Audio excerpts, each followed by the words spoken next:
ನಮಸ್ಕಾರ ಸ್ನೇಹಿತರೆ. ಕರ್ನಾಟಕ ಬಜೆಟ್ ಏನು ಮಂಡನೆ ಆಗಿದೆ, Siddaramaiah CM come finance minister ಇವರ ದಾಖಲೆಯ 17ನೇ ಬಜೆಟ್. ಓಕೆ, ಸೊ ಇಲ್ಲಿ ಯೋಜನೆಗಳ ಬಗ್ಗೆ ನಾವು ಕಾನ್ಸಂಟ್ರೇಟ್ ಮಾಡೋಣ. ಹೊಸ ಯೋಜನೆಗಳೇನಿದೆ, ಯಾವ್ದ್ರ ಬಗ್ಗೆ ಮಾತಾಡಿದ್ದಾರೆ, ಡೀಟೇಲ್ ಆಗಿ ತಿಳ್ಕೊಂಡು ಎಕ್ಸಾಮ್ ಪರ್ಸ್ಪೆಕ್ಟಿವ್ ಇಂದ ನೋಡೋಣ ಸ್ನೇಹಿತರೆ. ಎಲ್ಲ ಅಪ್ಕಮಿಂಗ್ ಎಕ್ಸಾಮ್ಸ್ಗಳಿಗೂ ಈಸಿಯಾಗಿ ಹೆಲ್ಪ್ ಆಗುತ್ತೆ. ನೋಡಿ, ಆಯವ್ಯಯ ಬಜೆಟ್ ಅಂತಕ್ಕಂಥದ್ದು ಏನಿದೆ, ಇದಕ್ಕೆ ನಿಮಗೆ ರಾಜಸ್ವ, ರೆವೆನ್ಯೂ, ಓಕೆ, ಇನ್ಫ್ಲೇಷನ್, ವಿತ್ತೀಯ ಕೊರತೆ, ಓಕೆ, ಇವದ್ರೆಲ್ಲ ನಿಮಗೆ ಟರ್ಮ್ಗಳು ಬೇಕು ಅಂದ್ರೆ ಈ ಬಜೆಟ್ ಅಂದ್ರೆ ಏನು ಅಂತಕ್ಕಂಥದ್ದು ವಿಡಿಯೋ ಮಾಡಿದೀವಿ, ನಾವು ಟೆಲಿಗ್ರಾಮ್ ಶೇರ್ ಮಾಡಿದೀವಿ, ಲಿಂಕ್ ಕೊಟ್ಟಿರ್ತೀನಿ, ನೋಡ್ಕೊಳ್ಳಿ. ಸೊ ಫೈನ್, ಈಗ ನೋಡೋದಾದ್ರೆ ಸಿದ್ದರಾಮಯ್ಯನವರು ನಮ್ಮ ರಾಜ್ಯದ ಮುಖ್ಯಮಂತ್ರಿ, 17ನೇ ಬಜೆಟ್. ಹಾಗಾದ್ರೆ ಇದುವರೆಗೂ ಕರ್ನಾಟಕದಲ್ಲಿ ಈ ಬಜೆಟ್ ಇಷ್ಟು ಯಾರು ಮಂಡಿಸಿಲ್ವಾ? ಯಾರು ಮಂಡಿಸಿಲ್ಲ ಸ್ನೇಹಿತರೆ. 13 ರಾಮಕೃಷ್ಣ ಹೆಗಡೆ ಅವರು ಮಂಡಿಸಿದ್ರೆ, BS ಯಡಿಯೂರಪ್ಪನವರು 8. ಹಾಗಾಗಿ ಇಡೀ ದೇಶದಲ್ಲಿ ನೋಡೋದಾದ್ರೆ ಇವ್ರದೇ ಮುಖ್ಯಮಂತ್ರಿಗಳಲ್ಲಿ ಜಾಸ್ತಿನ ಇಲ್ಲ. ಆಕ್ಚುಲಿ ವಾಜುಭಾಯಿ ವಾಲಾ, ಓಕೆ, ವಾಜುಭಾಯಿ ವಾಲಾ ನಮ್ಮ ರಾಜ್ಯಪಾಲರು ಆಗಿದ್ರು 2014ರಿಂದ 21 ತನಕ ಕರ್ನಾಟಕ ರಾಜ್ಯಪಾಲರು. ಯಾರು ಸರ್ ವಾಜುಭಾಯಿ ವಾಲಾ? ಗುಜರಾತ್, ಓಕೆ, ಗುಜರಾತ್ನ ಫೈನಾನ್ಸ್ ಮಿನಿಸ್ಟರ್ ಆಗಿರೋ ಅವರು 18 ಬಾರಿ ಮಂಡಿಸಿದ್ದಾರೆ. ಓಕೆ, ಇನ್ನೊಂದ್ಸಲ ಮಂಡಿಸ್ಬಿಟ್ರೆ ಇವರು 2 ಸಲ ಸಿದ್ದರಾಮಯ್ಯನವರು ಏನಾದ್ರು ಬಜೆಟ್ ಮಾಡಿದ್ರೆ ನೆಕ್ಸ್ಟ್ 2 ಇಯರ್ಸ್, ಸೊ ಅದನ್ನು ಕೂಡ ಮುಖ್ಯಮಂತ್ರಿಗಳ ಹೈಯೆಸ್ಟ್ ಆಗ್ಬಿಡುತ್ತೆ. ಸೊ ಇವರು 17 ಸೆಕೆಂಡ್ ಹೈಯೆಸ್ಟ್ ಇದ್ದಾರೆ ದೇಶದಲ್ಲಿ ಕಂಪೇರ್ ಮಾಡಿದ್ರೆ. 16 ಬಾರಿ ಮಂಡಿಸಿರ್ತಕ್ಕಂಥದ್ದು ರೋಸಯ್ಯ, ಅವರು ಅವಿಭಾಜಿತ ಆಂಧ್ರ ಪ್ರದೇಶ ಆಗಿತ್ತಲ್ಲ ತೆಲಂಗಾಣ ಆಗಕ್ಕಿಂತ ಮುಂಚೆ, ಅವಾಗ ಅವರು 16 ಬಾರಿ ಮಂಡಿಸಿದ್ರು. ಇನ್ನು ಈ ಪ್ರಮುಖವಾಗಿ ನೋಡಿದ್ರೆ 5 ಗ್ಯಾರಂಟಿಗಳ ಬಗ್ಗೆ ಮಾತಾಡ್ಲೇಬೇಕಾಗತ್ತೆ.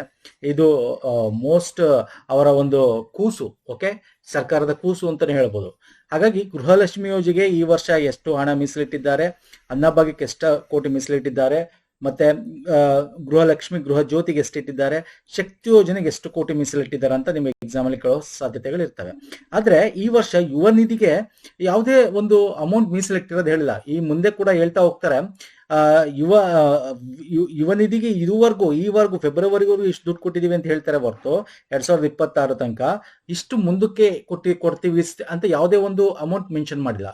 ಅದೊಂದು ಆಶ್ಚರ್ಯ ಇರುತ್ತೆ. ಏನಕ್ಕೆ ಇರ್ಬೋದು ಅಂದ್ರೆ, ನಿಮ್ಗೆ ಗೊತ್ತಿದೆ 56,400 ಚಿಲ್ಲರೆ ಏನು ವೇಕೆನ್ಸಿಗಳನ್ನ ಫಿಲ್ ಮಾಡ್ತೀವಿ ಅಂತ ಬಜೆಟ್ ಅಲ್ಲಿ ಮೆನ್ಷನ್ ಮಾಡಿದ್ದಾರೆ. ಹಂಗಾಗಿ ಮೋಸ್ಟ್ಲಿ ಕೊಟ್ಟಿಲ್ವೇನೋ, ನೋಡೋಣ. ಅದಕ್ಕಿಂತ ಮುಂಚೆ this is the most important ಆಗಿರ್ತಕ್ಕಂಥ ಒಂದು ಸ್ಲೈಡ್ ಸ್ನೇಹಿತರೆ. ಇಲ್ಲಿ ಬಜೆಟ್ ನ ಆಯವ್ಯಯದ ಒಂದು ಪ್ರಮುಖ ಪಕ್ಷಿ ನೋಟ ನಿಮ್ಗೆ ಗೊತ್ತಿರಬೇಕು. ಈ ವಿಡಿಯೋ ಎಂಡಲ್ಲೂ ಕೂಡ ನಾನು ಇದ್ರ ಬಗ್ಗೆ ಡಿಸ್ಕಸ್ ಕೊಡ್ತೀನಿ ತುಂಬಾ ಇನ್ನೂ ಡೀಟೇಲ್ ಆಗಿ. But examples this is most important.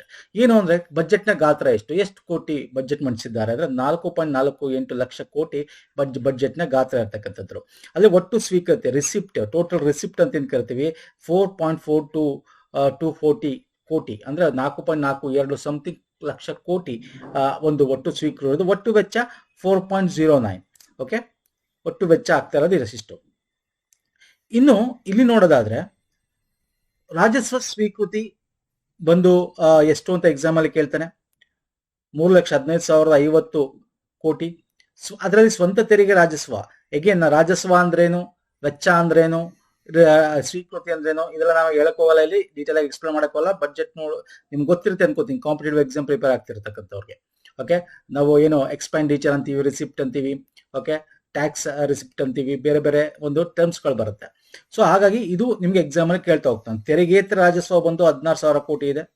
Okay, ಸಾರ್ವಜನಿಕ ಋಣ, ಪಬ್ಲಿಕ್ ಒಂದು ಸಾಲ 1,32,000 ಕೋಟಿ ಪಬ್ಲಿಕ್ ಮುಖಾಂತರ ಎತ್ಕೋತಾರಂತೆ.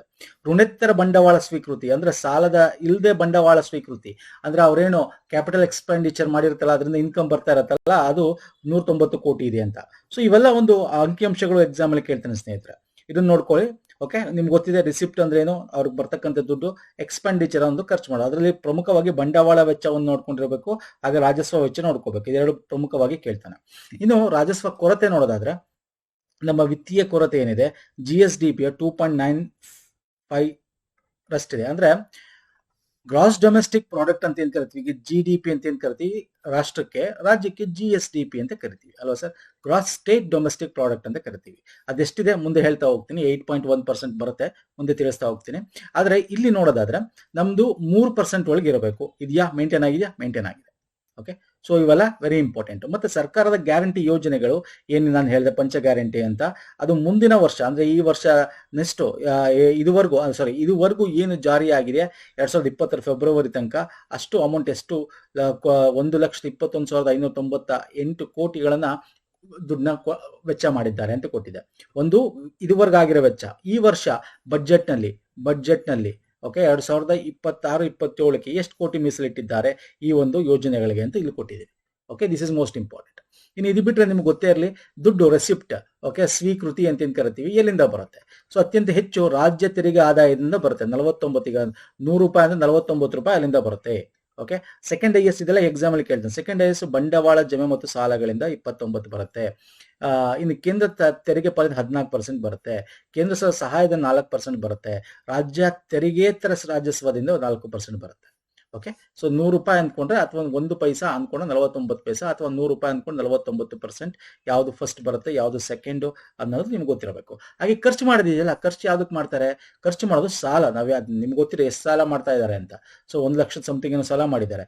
ಅದರಲ್ಲಿ 39-32 ಲಕ್ಷ ಕೋಟಿ.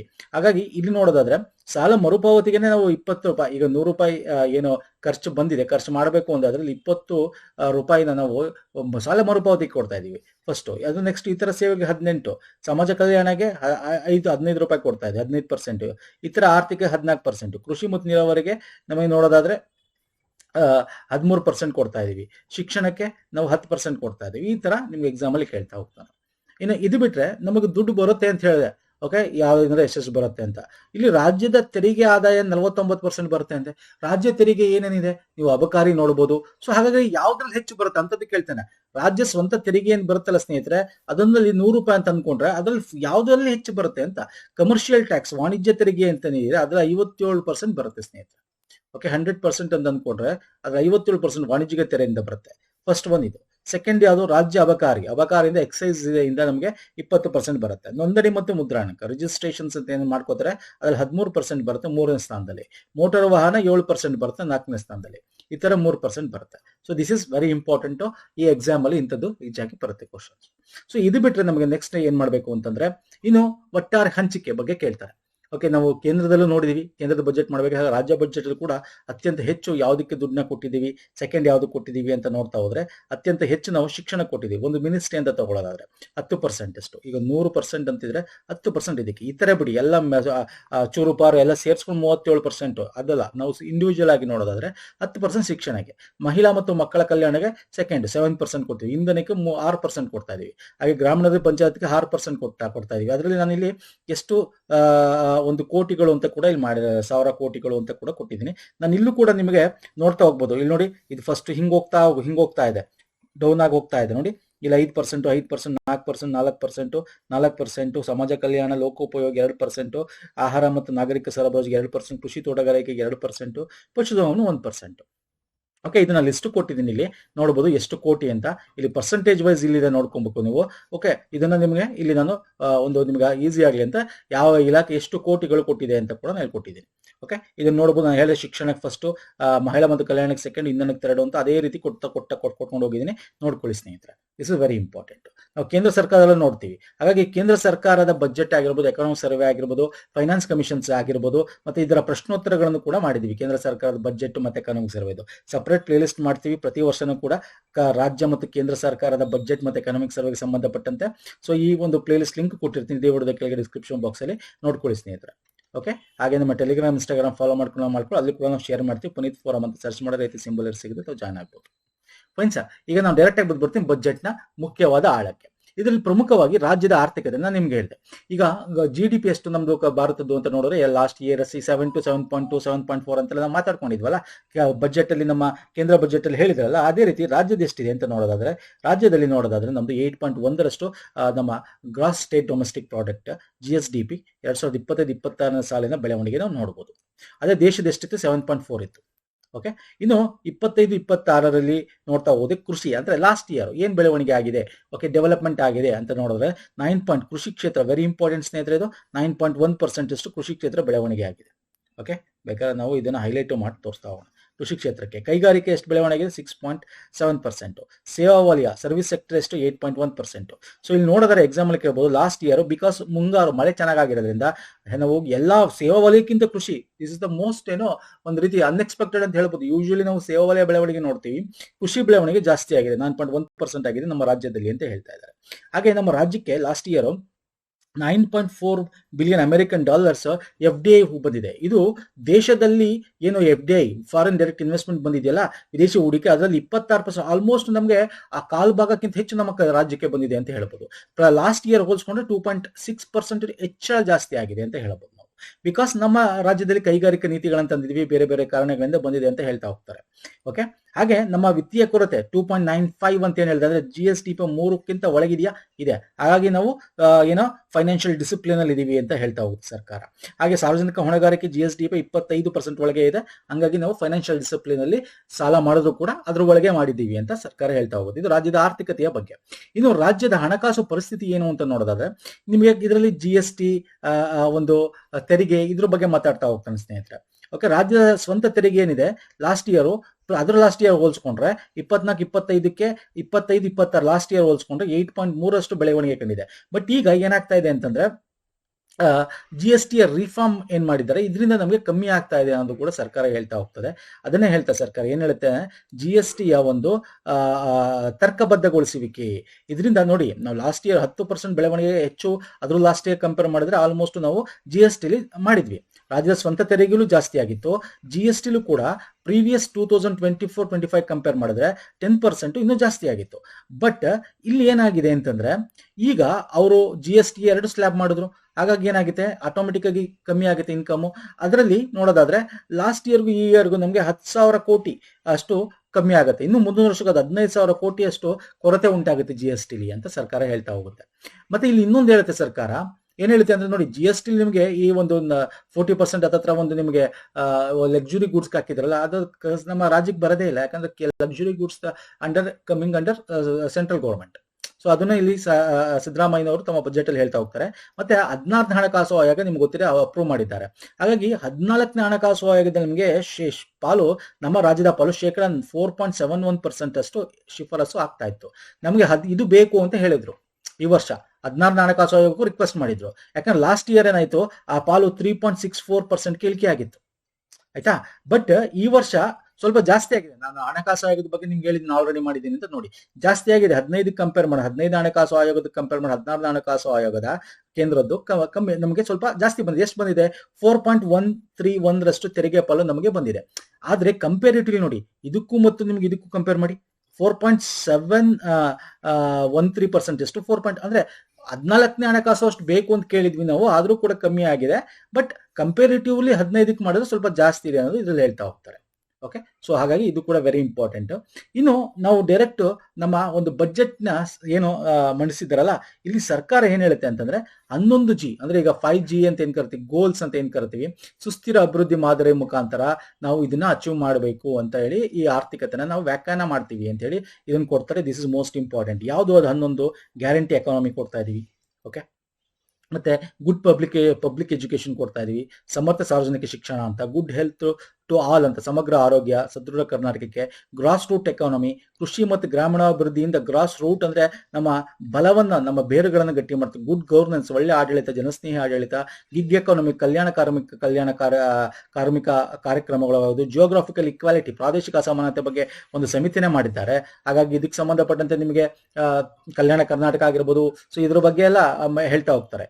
ಗ್ಲೋಬಲ್ ಟ್ರೇಡ್ ಎಕಾನಮಿ, ವ್ಯಾಪಾರ ಕೈಗಾರಿಕಾ ಅಭಿವೃದ್ಧಿ ಬಗ್ಗೆ, ಗ್ಲೋಬಲ್ ಟ್ರೋನಿಂಗ್ ಎಕಾನಮಿ, ಪ್ರವಾಸೋದ್ಯಮ ಆರ್ಥಿಕತೆಯನ್ನು ಸೃಷ್ಟಿ ಮಾಡ್ತಾ ಇದೀವಿ, ಗ್ರೀನ್ ಎಕಾನಮಿ ಇದೆ, ನವೀಕರಿಸಬಹುದಾದ ಇಂಧನ ನಾವು ಯೂಸ್ ಮಾಡ್ತಾ ಇದೀವಿ, ಪರಿಸರ ಸಂರಕ್ಷಣೆ ಮಾಡ್ತಾ ಇದೀವಿ, ಹಾಗೆ ಗ್ರೋಯಿಂಗ್ ಅರ್ಬನ್ ಎಕಾನಮಿ, ನಗರ ಕೇಂದ್ರಿತ ಸುಸ್ಥಿರ ಆರ್ಥಿಕತೆಯನ್ನ ಮಾಡ್ತಾ ಇದೀವಿ. ಈಗ 11 ಗೋಲ್ಸ್ ಗಳನ್ನ ಇಟ್ಕೊಂಡು ನಾವು ಸುಸ್ಥಿರ ಅಭಿವೃದ್ಧಿನ ಕರ್ನಾಟಕದಲ್ಲಿ ಮಾಡ್ತಾ ಇದೀವಿ ಅಂತ ವ್ಯಾಖ್ಯಾನ ಮಾಡ್ತಾ ಹೋಗ್ತಾರೆ. ಓಕೆ ಫೈನ್ ಸರ್, ಅರ್ಥ ಆಗಿದ್ರೆ this is most important. So ಇದ್ರಲ್ಲಿ ನಾವೇನ್ ಮಾಡ್ತೀವಿ ಅಂದ್ರೆ ಕೃಷಿ, ಗ್ರಾಮೀಣಾಭಿವೃದ್ಧಿ, ಪ್ರತಿಯೊಂದು ಇಲಾಖೆಗಳನ್ನ ತಗೊಂಡು ಹೋಗ್ತಾರೆ. ಶಿಕ್ಷಣ, ಉನ್ನತ ಶಿಕ್ಷಣ, ಮಹಿಳಾ ಮತ್ತು ಮಕ್ಕಳ, ಸಮಾಜ ಕಲ್ಯಾಣ, ನಾವೇನು ಈಗ ಮಿನಿಸ್ಟ್ರಿಗಳು ನೋಡಿದ್ವಿ ಅದರಡಿಯಲ್ಲಿ ಎಕ್ಸ್ಪ್ಲೇನ್ ಮಾಡ್ತಾ ಹೋಗ್ತಾರೆ. ನಾವು ನೋಡ್ತಾ ಹೋಗೋಣ. ಇದ್ರಲ್ಲಿ ನಾವು ಏನ್ ಕಾನ್ಸಂಟ್ರೇಟ್ ಮಾಡೋಣ ಅಂದ್ರೆ ಸ್ನೇಹಿತರೆ, ಸ್ಕೀಮ್ಗಳು ಯಾವ್ದಾರು ಇದೆಯಾ, ಯಾವ್ದಾರು ಹೊಸದಾಗಿ ಮಾಡಿದ್ದಾರೆ, ಎಲ್ಲರೂ ಹೊಸದಾಗಿ ಏನಾರು ಮಾಡ್ತಾರೆ, ಇಂಥದ್ದನ್ನ ಕಾನ್ಸಂಟ್ರೇಟ್ ಮಾಡೋ ಅಂಥದ್ದು ಎಕ್ಸಾಮ್ಸ್ಗಳಲ್ಲಿ ಬರ್ತಕ್ಕಂಥದ್ದು.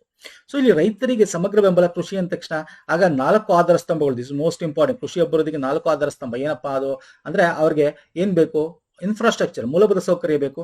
ಹಾಗಾಗಿ ಮೊದಲನೇ ಆಧಾರ ಸ್ತಂಭ ರೈತರ ವೈಜ್ಞಾನಿಕ ಕೃಷಿ ಮಾರ್ಗದರ್ಶನ, ಅವ್ರಿಗೆ ಸೈಂಟಿಫಿಕ್ ಆಗಿ ಏನ್ ಮಾಡ್ಬೇಕು ಅಂತ ಹೇಳ್ತಕ್ಕಂಥದ್ದು. ಎರಡನೇದು ರೈತರಿಗೆ ಹಣಕಾಸು ನೆರವು ಕೊಡ್ತಕ್ಕಂಥದ್ದು. ಓಕೆ, ಹೇಳ್ಬಿಟ್ರೆ ಸಾಕ, ಹಣಕಾಸು ನೆರವು ಕೊಡಬೇಕು. ಮೂರನೇದು ಉತ್ತಮ ಗುಣಮಟ್ಟದ ಕೃಷಿ ಪರಿಕರಗಳನ್ನು ಒದಗಿಸಬೇಕು, ಅವ್ರಿಗೆ ಮೆಷಿನರೀಸ್ನ ಕೊಡಬೇಕು. ನಾಲ್ಕನೇದು ಅವ್ರು ಮೆಷಿನರೀಸ್ ಮಾಡಿ ಬೆಳೆದಾದ್ಮೇಲೆ ಏನ್ ಮಾಡಬೇಕು, ಅದನ್ನ ಇನ್ಫ್ರಾಸ್ಟ್ರಕ್ಚರ್ ಮಾರುಕಟ್ಟೆ ತಗೊಳ್ಳೋ ತನಕ ಎಲ್ಲ ಇನ್ಫ್ರಾಸ್ಟ್ರಕ್ಚರ್ ಕೊಯ್ಲೋತ್ತರ ಸಂಗ್ರಹಣೆಯಿಂದ ಹಿಡಿದು ಸಂಸ್ಕರಣೆಯಿಂದ ಮಾರುಕಟ್ಟೆ ಸಂಪರ್ಕ ವಿಸ್ತರಣೆ ಮಾಡಬೇಕು. ಈಗ 4 ಆಧಾರ ಸ್ತಂಭಗಳನ್ನ ರೈತರ ಸಮಗ್ರ ಬೆಂಬಲಕ್ಕೆ ಸರ್ಕಾರ ಇದ್ರ ಮುಖಾಂತರ ಕಾರ್ಯತಂತ್ರ ರೂಪಿಸಿದೆ. ಹಾಗಾಗಿ ಇಲ್ಲೇನಾಗಿದೆ, ಈ ಒಂದು ಕೊಯ್ಲೋತ್ತರ ಸಂಗ್ರಹಣೆ, ಸಂಸ್ಕರಣೆ, ಮಾರುಕಟ್ಟೆ ಈ ತರ ಮೌಲ್ಯ ಸರಪಣಿಗಳ ಅಭಿವೃದ್ಧಿಗಾಗಿ ಮಾರುಕಟ್ಟೆ ಸಂಪರ್ಕವನ್ನು ತರಕ್ಕೋಸ್ಕರ, ಗ್ರಾಮೀಣ ರೈತರಿಗೆ ಸ್ಥಿರ ಹೆಚ್ಚುವರಿ ಆದಾಯನ ಮಾಡೋಕ್ಕೋಸ್ಕರ, ಯಾವುದೇ ಆದ ಒಂದು ರೀತಿ ಲಾಸ್ ಆಗದೆ ರೀತಿ ನೋಡೋಕ್ಕೋಸ್ಕರ ಮುಖ್ಯಮಂತ್ರಿ ಕೃಷಿ ವಿಸ್ತಾರ ಯೋಜನೆಯನ್ನು ಮುಂದಿನ 3 ವರ್ಷಗಳಿಗೆ 100 ಕೋಟಿಗಳಲ್ಲಿ ಮಾಡ್ತಾ ಇದ್ದಾರೆ.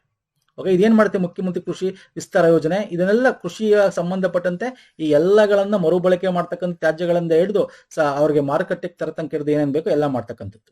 ಹಾಗೆ ಚಿತ್ರದುರ್ಗ ಜಿಲ್ಲೆ ಬಬ್ಬೂರಿನಲ್ಲಿ ಜಿಲ್ಲಾ ತರಬೇತಿ ಕೇಂದ್ರಗಳು, ಇದಕ್ಕೇನ್ ಬೇಕು, ಕೃಷಿ ಉದ್ಯಮ ತರಬೇತಿ ಕೇಂದ್ರವನ್ನ ಮಾಡ್ತಾ ಇದ್ದಾರೆ ಮತ್ತೆ ಉನ್ನತೀಕರಣ ಮಾಡ್ತಾ ಇದ್ದಾರೆ.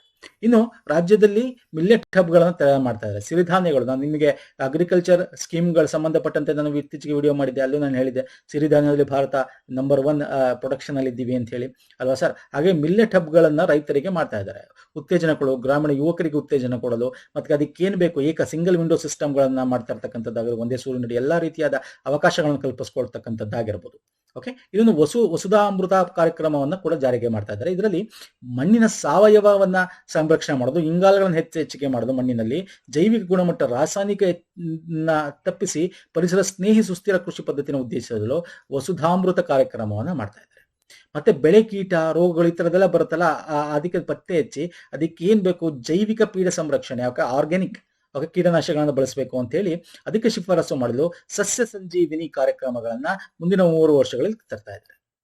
ಓಕೆ, ರೈತರಿಗೆ ಒಂದೇ ಸೂರಿನಡಿ ಹವಾಮಾನಕ್ಕೆ ಸಂಬಂಧಪಟ್ಟಂತೆ, ಮಾರುಕಟ್ಟೆಗೆ ಸಂಬಂಧಪಟ್ಟ, ಕೃಷಿ ತಾಂತ್ರಿಕತೆಗೆ ಸಂಬಂಧಪಟ್ಟಂತೆ ಆರ್ಟಿಫಿಷಿಯಲ್ ಇಂಟೆಲಿಜೆನ್ಸ್ ತಂತ್ರಜ್ಞಾನನ ಯೂಸ್ ಮಾಡಿಕೊಂಡು ಎಲ್ಲಾ ರೀತಿಯಾದ ಒಂದು ಮಾಹಿತಿ ಒದಗಿಸ್ಕೊಂಡು ರೈತ ಕರೆ ಕೇಂದ್ರಗಳನ್ನ ಮಾಡ್ತಾ ಇದ್ದಾರೆ. ಕಾಲ್ ಸೆಂಟರ್ ಅಂತೀವಲ್ಲ, ರೈತ ಕಾಲ್ ಸೆಂಟರ್, ಫಾರ್ಮರ್ ಕಾಲ್ ಸೆಂಟರ್ಗಳನ್ನ ಮಾಡ್ತಾರೆ.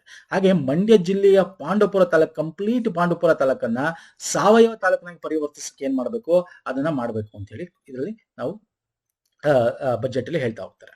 ಹಾಗೆ ಕೋಲಾರ ಜಿಲ್ಲೆಯಲ್ಲಿ ಸ್ಟಾರ್ಟಿಂಗು ಏನ್ ಮಾಡ್ತಾ ಇದ್ದಾರೆ ಅಂದ್ರೆ, ಕೃಷಿ ಪರಿಕರಗಳು ಅವ್ರ ಕೈಗೆ ಸಿಗ್ಬೇಕಲ್ವಾ ಸರ್, ಎಲ್ಲ ಒಂದೇ ಕಡೆ ಸಿಗ್ಬೇಕು. ಅದೊಂದೇ ಅಲ್ಲ, ಬಿತ್ತನೆ ಬೀಜಗಳಿಂದ ಹಿಡಿದು ಕೀಟನಾಶಕಗಳಿಂದ ಹಿಡಿದು ರಸಗೊಬ್ಬರಗಳಿಂದ ಹಿಡಿದು ಯಂತ್ರೋಪಕರಣ ಎಲ್ಲ ಒಂದೇ ಕಡೆ ಸಿಗ್ಬೇಕು ಅಂತ MSIL ವತಿಯಿಂದ ರೈತ ಮಾಲ್ಗಳನ್ನು, ಅಂದ್ರೆ ಫಾರ್ಮರ್ಗೆ ಸಂಬಂಧಪಟ್ಟಂತ ಮಾಲ್ಗಳು, ನೀವ್ ಹೆಂಗೆ ಈಗ ಬೇರೆ ಬೇರೆ ಮಾಲ್ಗಳಿಗೆ ಹೋಗ್ತಿರಲ್ಲ, PVR ನೋಡಕ್ಕೆ, ವಸ್ತುಗಳನ್ನು ಖರೀದಿ ಮಾಡಕ್ಕೆ, ಬಟ್ಟೆಯಿಂದ ಹಿಡಿದು ಎಲ್ಲಾ ರೀತಿದ್ದು, ಆತರ ರೈತರಿಗೆ ಬೇಕಾಗಿರ್ತಕ್ಕಂಥ ಎಲ್ಲ ಒಂದೇ ಕಡೆ ಸಿಗ್ಬೇಕು. ರೈತ ಮಾಲ್ಗಳನ್ನು ಕೋಲಾರ ಜಿಲ್ಲೆಯ ಪ್ರತಿಯೊಂದು ತಾಲೂಕಲ್ಲಿ ಮಾಡಬೇಕು ಅಂದ್ಕೊಂಡಿದ್ದಾರೆ.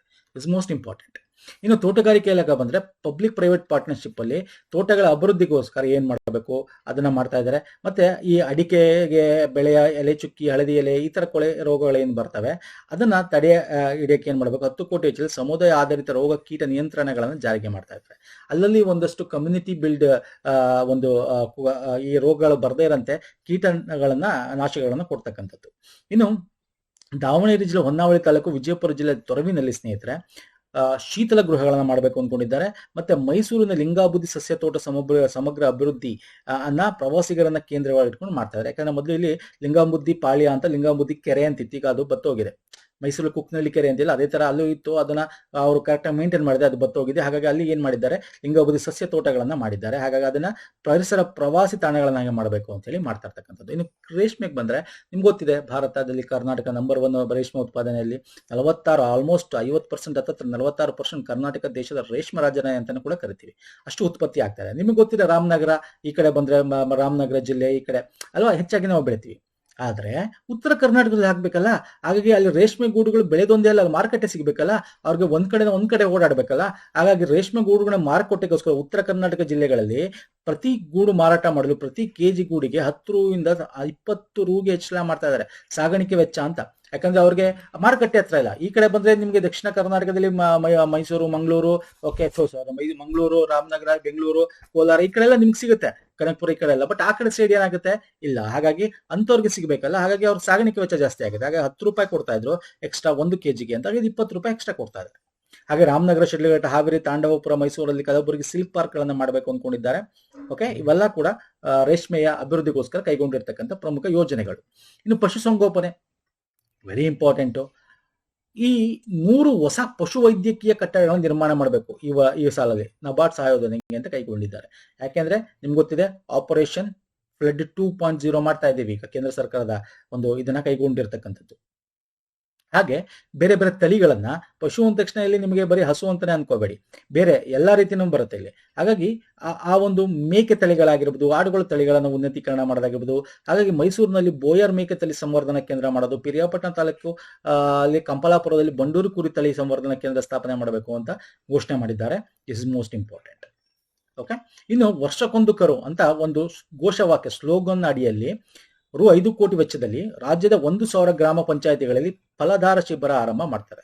ಓಕೆ, ವರ್ಷಕ್ಕೊಂದು ಕರು ಅಂತ ಹೇಳಿ ಫಲಧಾರ, ಅದಕ್ಕೆ ಏನ್ ಬೇಕು ಅವೆಲ್ಲ 5 ಕೋಟಿ ವೆಚ್ಚದಲ್ಲಿ ಕೊಡ್ತಾರೆ ಸಂತಾನೋತ್ಪತ್ತಿಗೆ.